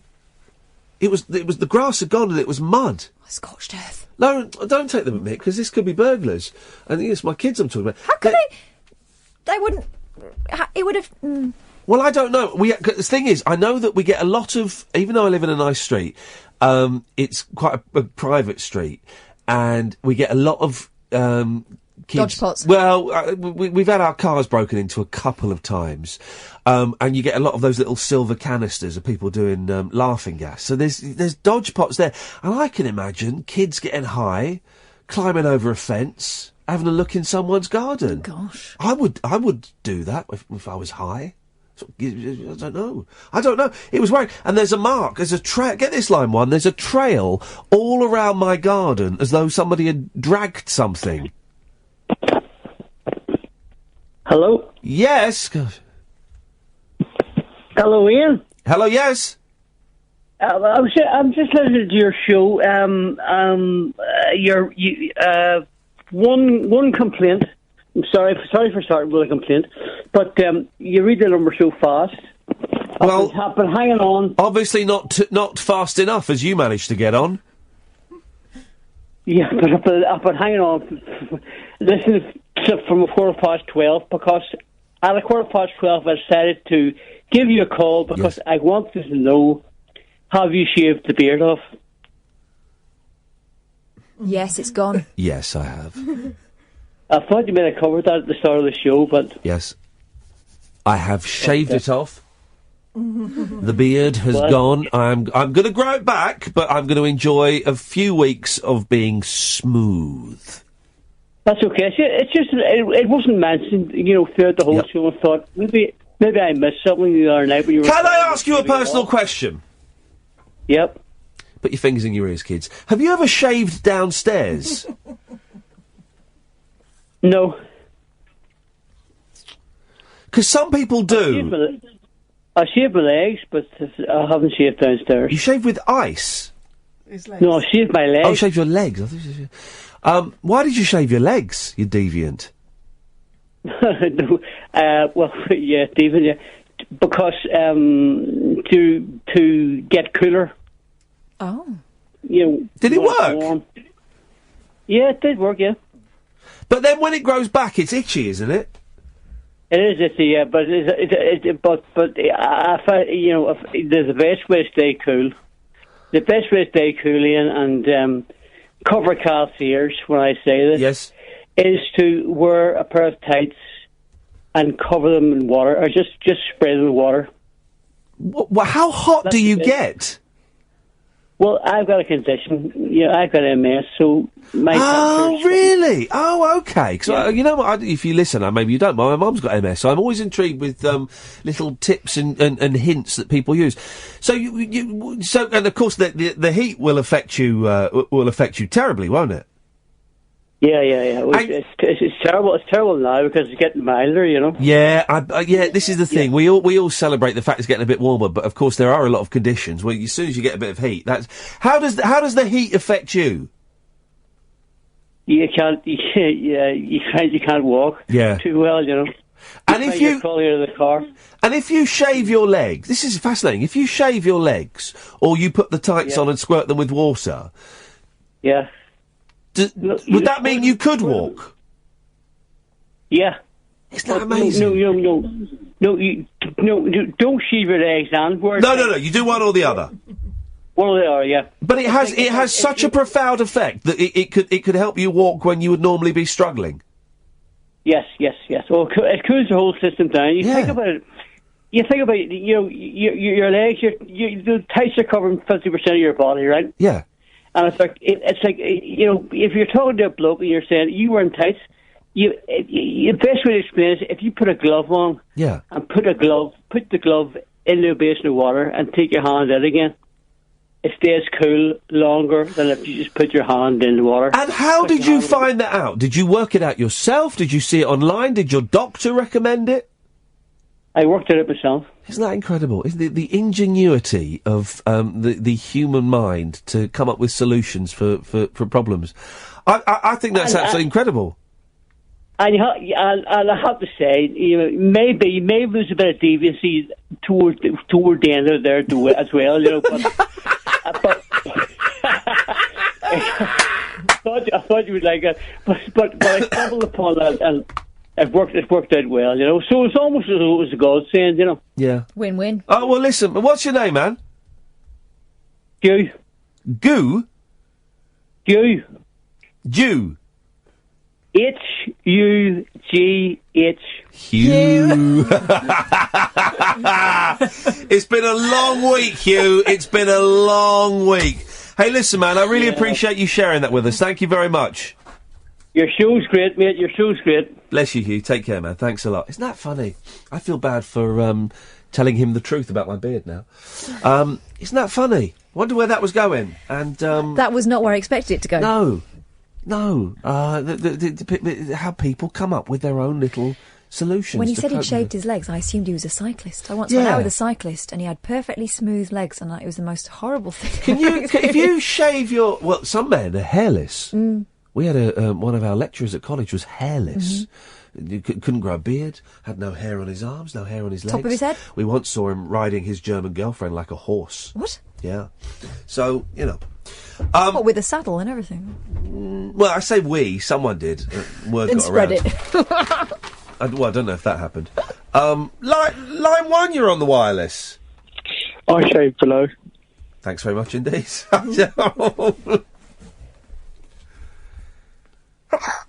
When Kath sneezes when she gets aroused. No, I flipping don't. So that last call, maybe. Wow. Well, it was very sensual. We've got young people here, so I'm not gonna finish that conversation. No, don't. No. Can I ask you to say hello to one of Lana's dancing teachers called Miss Helen? You can ask me. I'm going to refuse. You think I'm Ken Bruce or something? Major Iain Lee. You think we're doing big ups and shout outs? Now get out of here. You've sat in the studio for 3 hours. You're not going to say hello to dance teachers. Dance teachers? Are you learning dance? A lot. Yeah, teachers dance. I'm a good dancer. I could. Wow, I mean. What? I could teach. I've been on TV dancing. Yes, you have. I was Will Smith. Why are you pulling that face? I was actually a proper... How was it that your son described the feeling when he watched you dancing on that programme? He said it made his tummy go all tingly and he couldn't look. Yeah, shame. There wasn't shame, it was embarrassment, for crying out loud. Well, those two are cousins. Well, I've not had a chance to go through the papers today, and there's lots going on in the papers. Pink Floyd are going to get back together. Oh, good. Well, I don't There's a gig that goes on and on. There's a what? A gig There's that goes on. There's a sentence that goes on and on when you say it. Oh.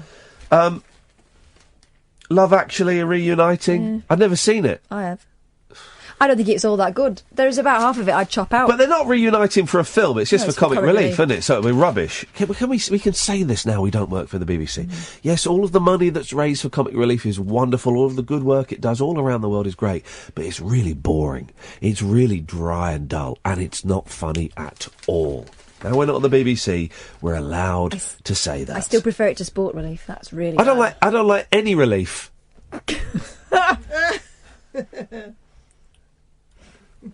The woolly mammoth is coming back. Really? Yeah. From the science correspondent in Boston. Oh. Scientists claim they are only 2 years away from bringing woolly mammoths back from the dead. Have they not seen that documentary, Jurassic Park? The shaggy beasts, which were 12 feet tall with tusks up to 16 foot long, wandered the Arctic tundra for nearly 500,000 years before getting hungry and having to lie down. They've been extinct for ages. Now, a project to bring back the mammoth is close to creating a hybrid embryo, I don't know what that is, that involves programming the prehistoric beast's traits into an Asian elephant racist, with which it shares 99.4% of its genes. Oh. US scientists are using DNA extracted from frozen mammoth carcasses found inside. This is brilliant. We've only got 40 seconds left. The embryos would have genes for mammoth features, such as shaggy long hair, thick layers of fat and blood suited to live in sub-zero conditions. They've been talking to your family. Oh! However, it will take years of further work before any... Not going to happen. I got excited then. They're talking about Mr. Snuffleupagus. Well, family, have you enjoyed it? Yeah. Beautiful. Thank you very much for coming. It's nice to see you. It's an absolute pleasure. Dear listener, don't forget you can download the podcasts. Go to iTunes or your usual podcast provider. Type in Iain Lee, Catherine Boyle, and they will pop up. John, always a pleasure to have you on board. Catherine? Never mind. We'll have a word. I'll send you an email with my points over the weekend. Back on Monday at 10 o'clock. Until then, from us, ta-ta. Talk Radio, the 21st century dream team of dialogue, debate and discourse. Talk Radio. Give it some lip.